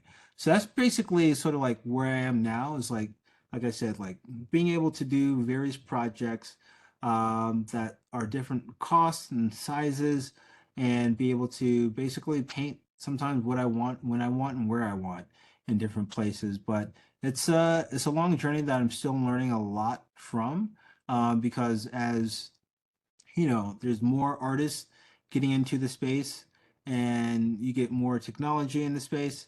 It's always evolving, so there's always just this constant learning of, you know, how to evolve your process, how to evolve, you know, the type of work that you're doing, your style. And then, like I said earlier, it's like I'm getting more and more into 3D sculpture work. So like taking on less of these mural projects that I don't like, and sort of curating the projects that I take on, and focusing more on sometimes the sculpture work that I do, but still staying into this area where it's like I'm able to, like I said, be able to put my style and my voice and my visual language all over the world, when I want, where I want, and sort of like with the people and organizations that I want. So hopefully you kind of like me blabbing on for a long time. And then lastly, like I said, like I sell, if you go to my website, imdetour.com, you're able to see the fabric. If you go to the tools section on the link, you're able to see the fabric that I use called polytab, or parachute cloth, or mural cloth. And I sell it by the 6 yards. So you can get up to 6 yards, or as little as 6 yards, or as much as 30 yards for murals. And basically, be able to, like I said, paint on top of that and adhere that to the wall. You know, I make other tools for artists as well, like circle makers, magnets for can holders, so you don't have to bend over all the time. Things for chalk lines if you're doing really straight lines on walls. And these are all things that I sort of created while doing my work to make it easier on me to sort of create shapes and colors and forms on walls, and sort of just make it easier on the body whenever I'm doing murals. And then lastly, the book that I wrote in 2020, basically Be the Artist. It's a lot of the things that I'm sort of talking about now, that I've learned over the years of trying to be this full-time artist. Basically has a lot of advice, just interviews, and basically tries to help navigate you through decision making when it comes to your practice, because like I said, there's no right or wrong answers. There's just answers that are just best for you, and more reasonable for you.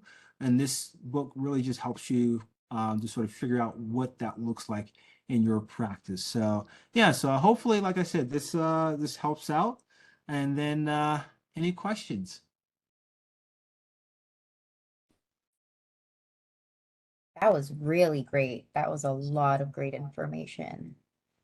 Just to let everyone know, I purchased a copy of that book and I am halfway through the book. It's very informational. I'm not a muralist myself, and going through the book, I was learning quite a bit. And I feel like I have an interest in murals now because of it. So definitely check out that book. It looks like we have something from Pablo. He says, will you allow artists to go and see you painting a mural on one of your projects? Your presentation is full of information, but I'm more of a visual, or to visit you at your studio. Yeah, I mean, like a lot of times, like these projects currently that I have are like out of state, or they're on like construction sites. So it's hard to have people just sit down and watch. But there's other opportunities that I have coming up.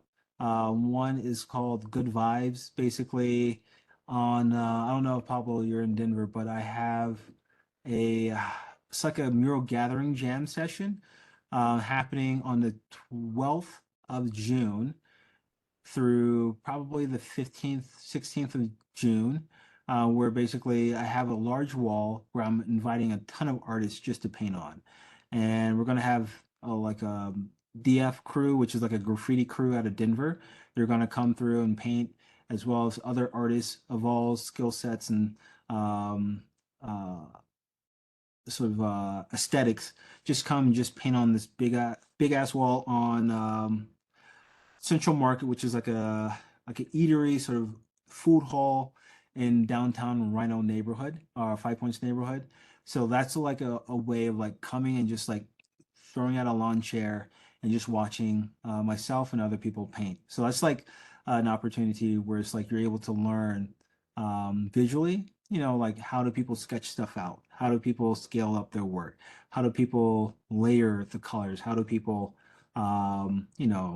sort of add different objects, or how do they create this form and shading and volume when it comes to spray paint or latex paint or brushes? So that's a great way of, I would say, learning right now that's coming up. So June 12th through the probably I'd say the 16th at Central Market in Denver, Colorado. Basically, it's 24th and Larimer Street, or 27th and Larimer Street. Yeah, 27th. Colorado's not that far from us, so Yeah, yeah, it might be worth the trip. Though that's a really great event. I think a lot of public artists should do a lot more of things like that, where they invite the public to come and kind of view them in their element, right? yeah, yeah. I mean, that's like watching is like for me is like one of the best ways of learning, so that you can see how an artist, like I said, creates the shape, the form, colors, how fast do they go, what's that process of like, you know, putting down layers and layers and layers to sort of create that, subject matter. I learned a lot through just like watching other artists, especially graffiti artists, because they do a lot when it comes to, especially like when you get the whole crew of graffiti artists, like everyone does something different. So seeing someone who does background work, and someone who does like character work, and then someone who does lettering, it's like you get to see exactly the whole process so that you can sort of pick it apart and sort of apply it to your own sort of process as well. Great. And Pablo is asking if it's okay if he can contact you. Yeah, I mean, if the email on my website is one of the best ways, that way it goes directly to my email and I see it. And we have his contact information on our website as well. If you go to Clark County Public Arts Office under our adult education programs, we will have Detour's information there, like his website and all of that good stuff. So if you're interested in contacting Detour after this workshop, please feel free to come to our website and we'll have all that there. And then I believe we have Vision who wants to ask a couple questions. Vision, do you want me to unmute you so you can ask that? Here, let me unmute you. Go ahead and jump on if you like. Hello, can you hear me? Yep. Yeah, we can hear you good. Oh, okay. Yeah, thank you for your presentation. It had a lot of good information. I really appreciate how you shared how you structure your proposals. That's something that I haven't been able to come across. How many sprayers do you use, and how many sprayers do you have? Yeah, so I have I have two sprayers that I rely on. It used to be, well, the main one, whenever I'm doing like, I'm priming a wall, I'm prepping a wall, or I'm doing like large color fills, like this mural behind me. Mhm. It's like I'm doing something really big like that. A lot of times I will use, and I have access to electricity and like cleanup areas, I'll use the Graco Magnum 5X. So it's like or like or even the smaller one, the DIY sprayer, the Graco DIY sprayer. Basically, it's the one that you can put into the gallon buckets. And that one, I have like a generator as well. So sometimes when I have a project, I'll carry the generator with me and put that into like the basket of the boom lift or whatever piece of equipment I'm flying around the wall with, and use that. And that way it's like I can go through 5 gallon buckets of primer or, UV coating and sort of like do it really quick. But a lot of the murals that I've done lately, I'll use the Graco Quick Shot, or Quick Shot Ultra, which is like a handheld one, where it's like in one hand you can hold like the actual sprayer sort of contraption that holds the paint that's gravity fed and the motor, and then the other hand you have the trigger, which has like a little sort of solenoid electronics in it to actually do the spraying. That one is battery powered, So that one is one that I've been using a lot recently because it's battery powered, and with two 6 amp hour batteries that I use, I can basically spray all day. So a lot of the murals that you saw, especially with the tall one with that bird, I used that battery powered one on that structure right there, and it lasted me all day. And that way, it's like I don't need to have electricity. I don't need to have actually purchase a gallon of paint just to have that color on the wall, because sometimes when you have those bigger sprayers, you need a gallon of paint for it just to operate, because the hose will actually take up a quart of paint. So that smaller sprayer that I use, like I can use smaller quantities of paint to actually do a lot of the color work, especially because I change colors a lot, and it's battery powered and it's mobile and portable, to where I'm able to take that to other parts of the country or the world, because I traveled to Canada with it, so I can check it in a bag and carry the batteries on the carry-on, and have that sprayer available to me when I'm doing large walls in other places around the nation or outside of the country. So that sprayer is one that I'm like, I really love. It's expensive in terms of sprayers. It's about 13 to $1,500 depending on where you get it. But if you allocate that, or make a line item for that so that the job pays for it, then you basically now have a sprayer that you can use on all these other projects. So it's made for small projects like doors and household stuff. But, like the wall that I did with the father and his daughter, like I did all of that with that sort of handheld sprayer. So it can handle that wall really easy. So it's not made for those big walls, but as long as you maintain it and sort of do the maintenance on it, you can do a ton of stuff with it. And basically, it's like my Swiss Army knife when it comes to um, adding color to a lot of my walls. And I don't have to buy as much spray paint too, because spray paint is expensive, and a lot of times you can't get certain brands of spray paint everywhere around the country. So hopefully that kind of answered the question. Yeah, so the Graco 5, you kind of need to at least use like a gallon for that. Yeah, I'd say like, because the quart of the paint will be in the pump and the hose. So as long as you have more than a quart, you can use that sprayer. But because when you go to Home Depot, the next sort of quantity up from a quart of paint is just a gallon.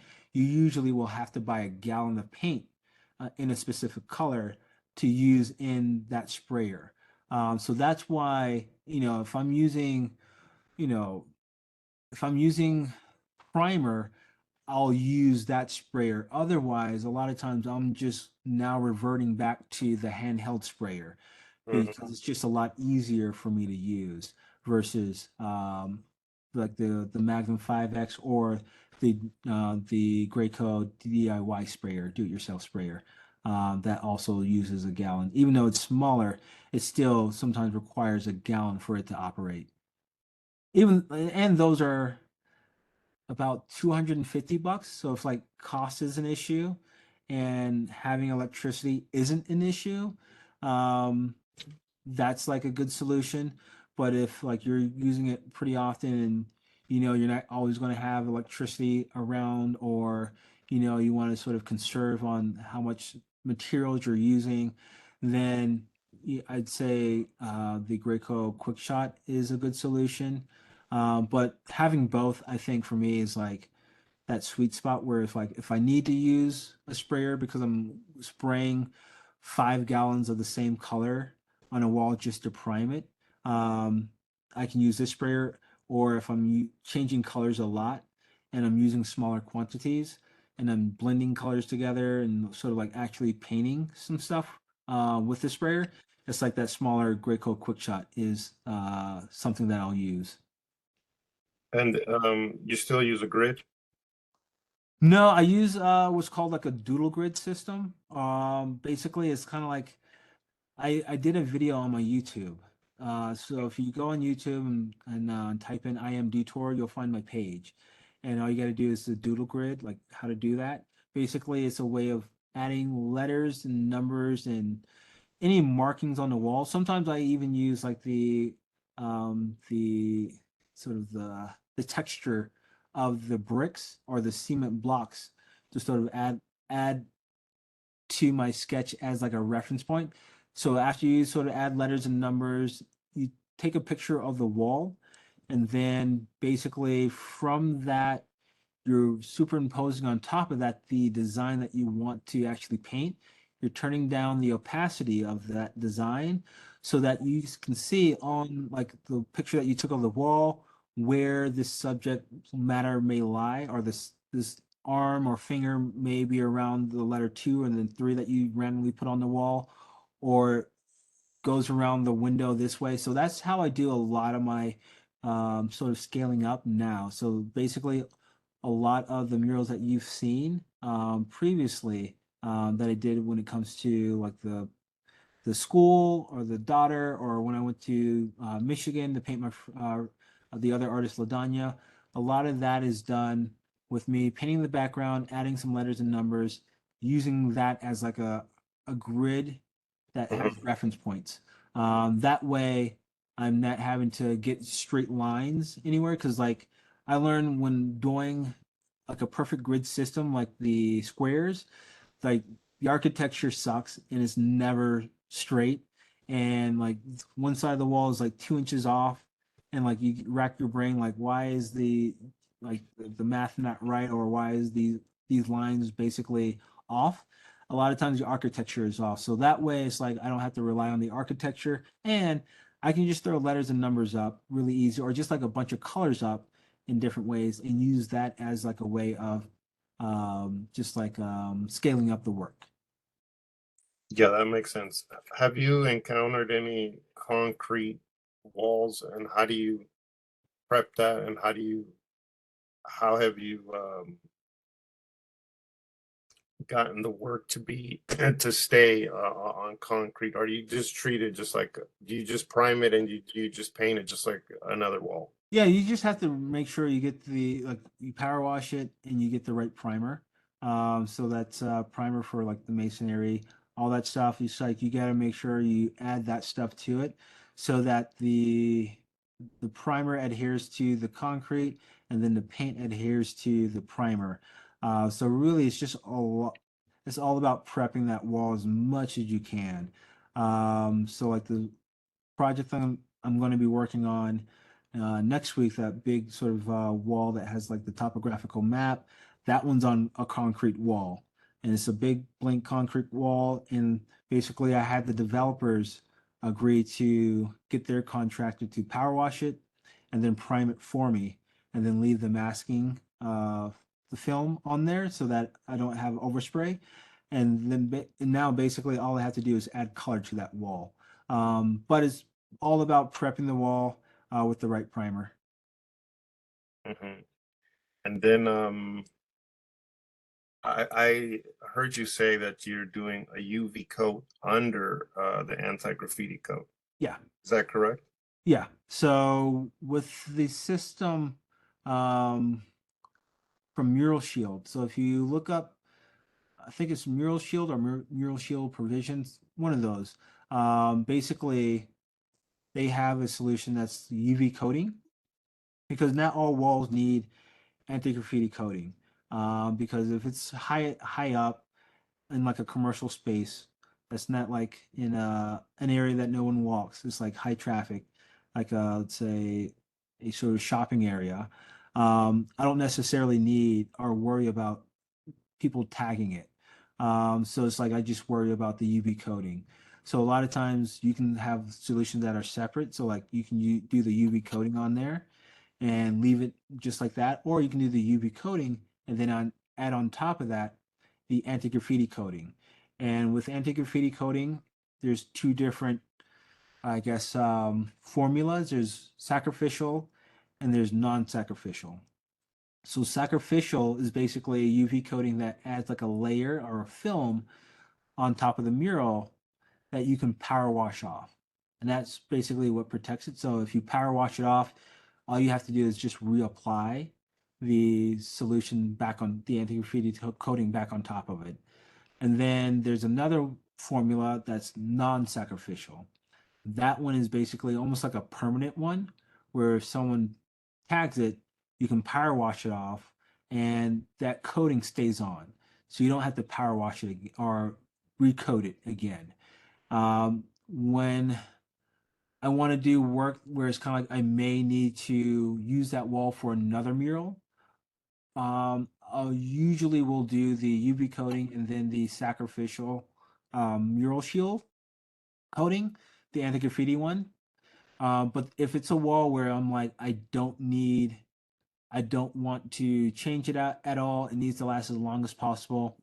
So like the wall that I did at the university, my alma mater of Colorado, I used the Sherwin-Williams marine anti-graffiti coating, and that one basically you don't need to recoat it, and that one is a really thick anti-graffiti coating that if someone tags it, you can easily power wash it off.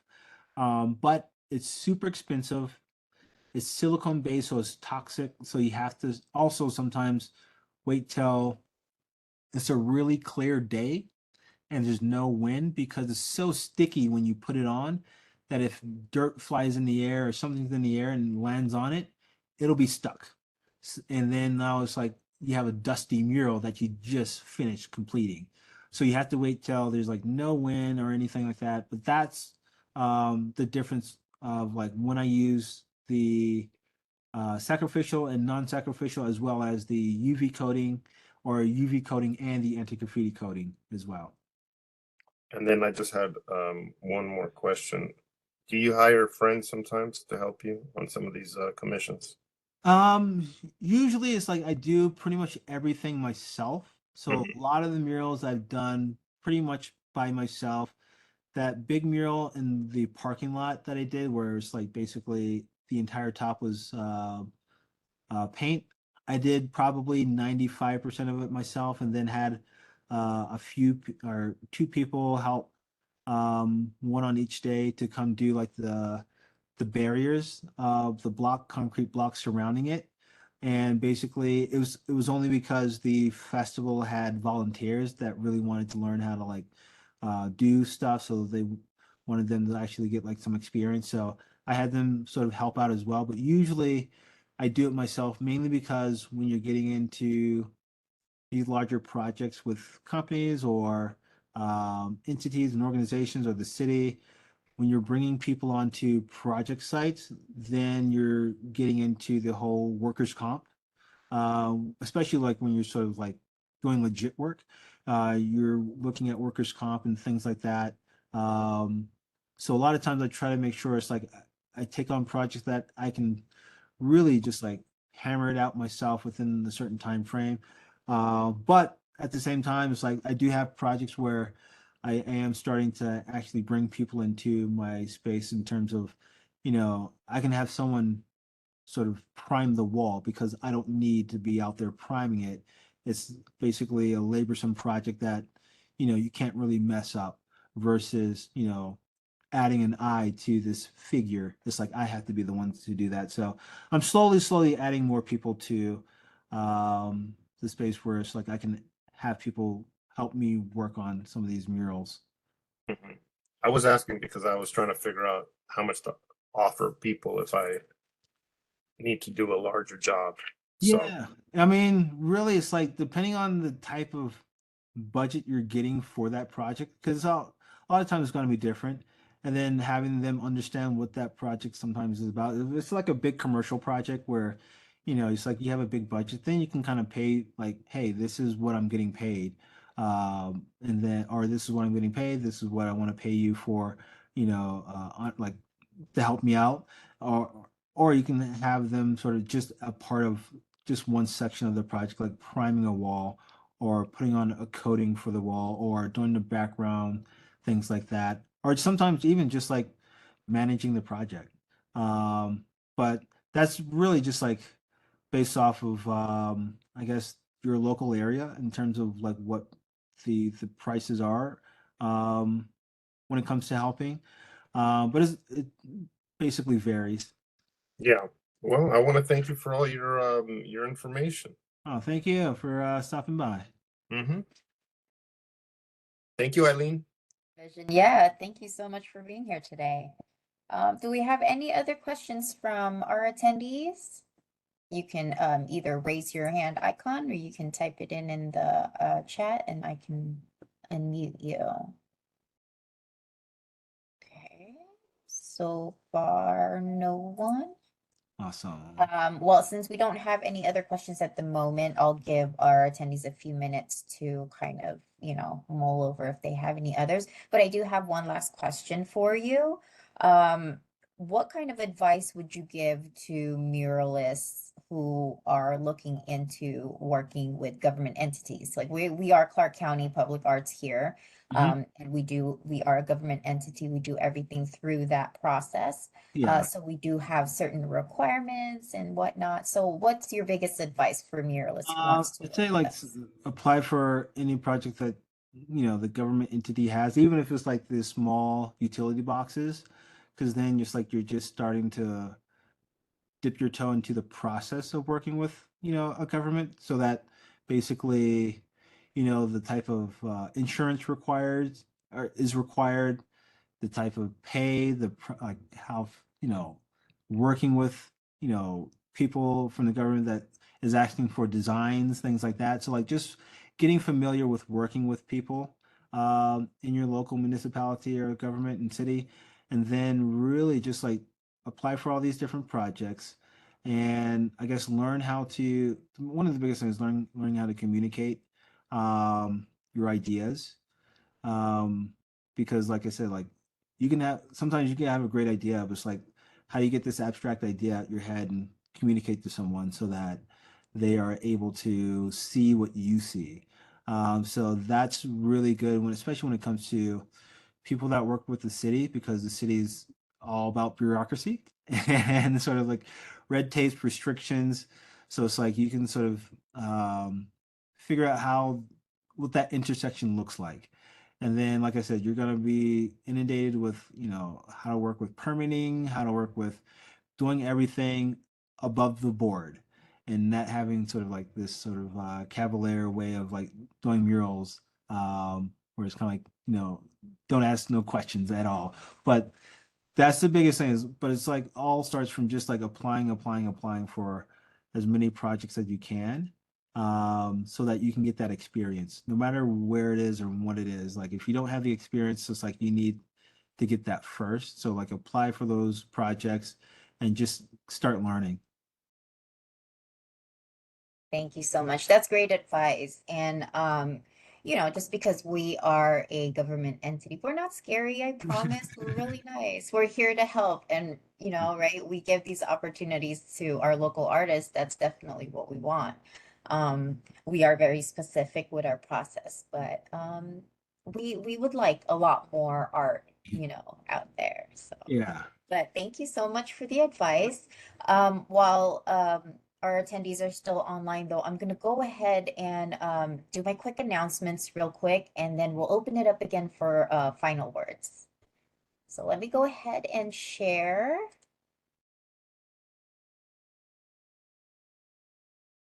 Let's see. All right, so here are our announcements for this month. Let me just move this over.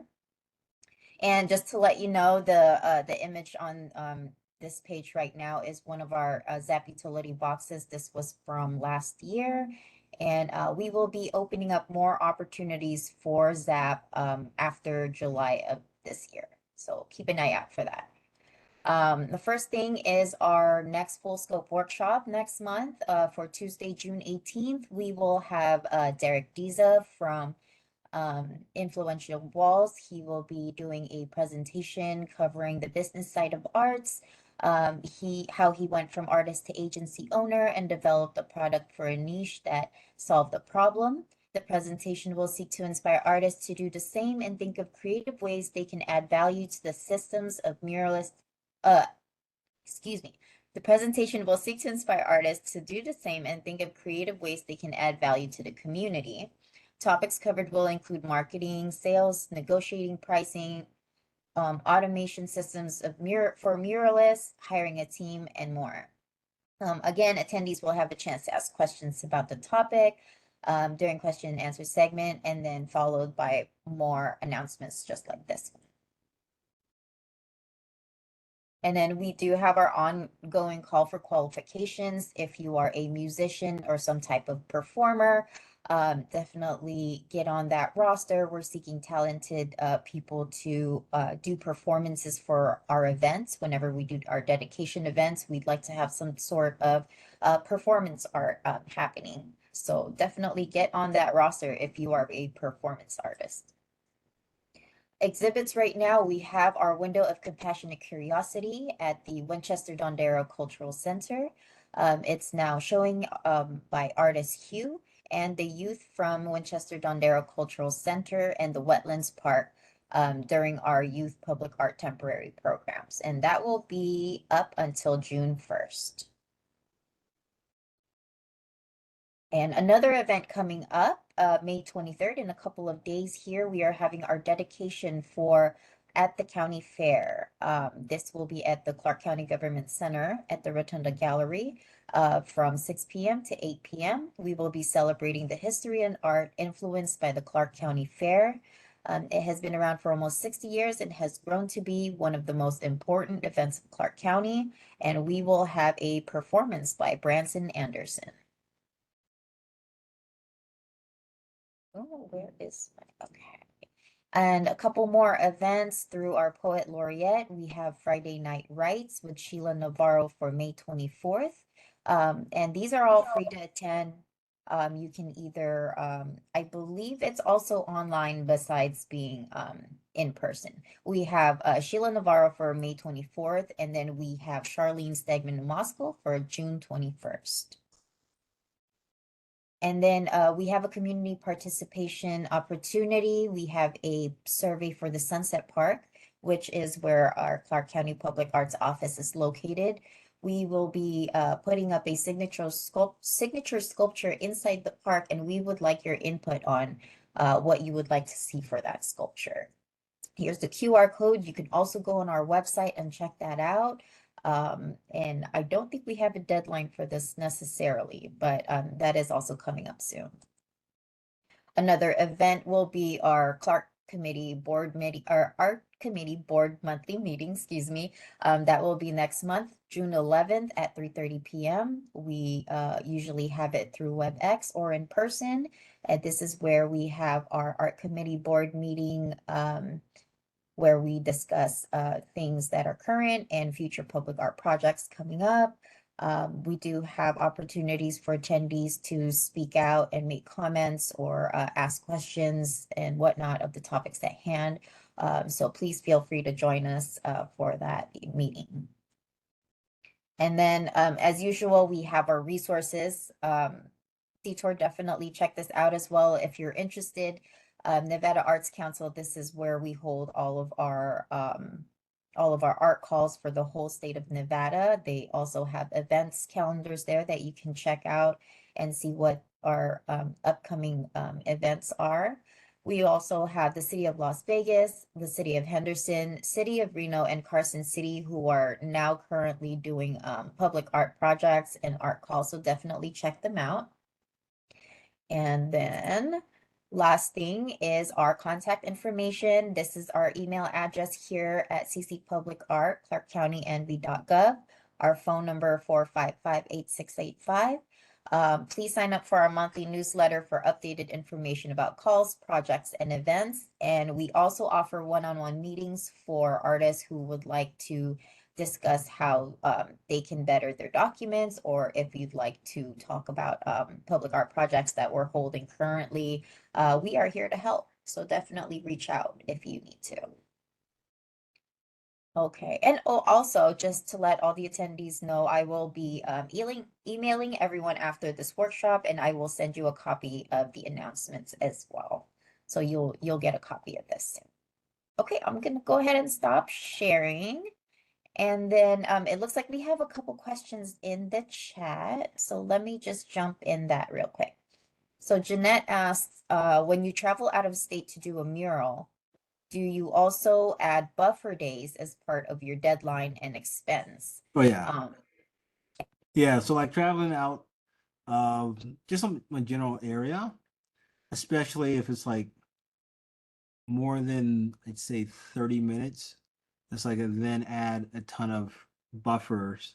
But if it's like getting on a plane and traveling, then I add quite a few buffer days. That's because just getting there sometimes it's like you run into a bunch of obstacles that you didn't expect.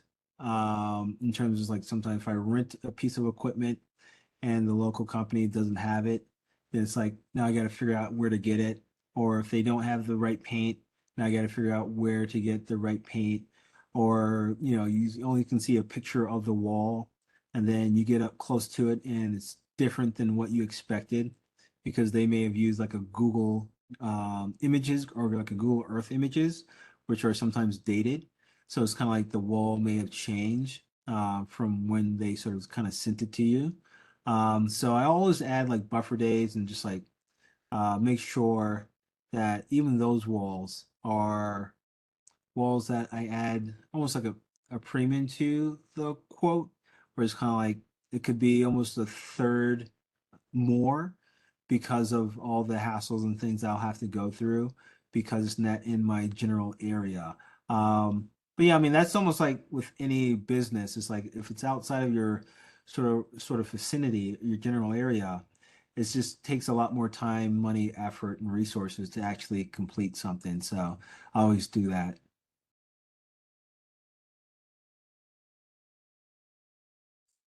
Did that answer your question, Jeanette? Great. Awesome. Are there any other questions out there from our attendees at the moment? Also, if you think of a question after this workshop, please feel free to either reach out to me or directly to Detour through his website email. I'm sure he'll be more than happy to answer your questions through there as well. But as of right now, if we don't have any other questions, we'll go ahead and close out the workshop. Detour, do you have any last words for us before we do? No, I think that's pretty much it. I mean, thank you for having me. Hopefully, I'll be out in Vegas at some point this year. Yes, please. We have a ton of projects coming out soon, so hopefully we can snag you for one of those Yeah. projects. Awesome, awesome, awesome. All right. Well, thank you everyone for joining us today for Full Scope. All attendees, like I said, will receive a copy of the announcements through email after this workshop. I hope to see you all soon again, maybe next month for the next Full Scope. And everyone have a wonderful Tuesday. Thank you so much. All right. Bye. Have a good one.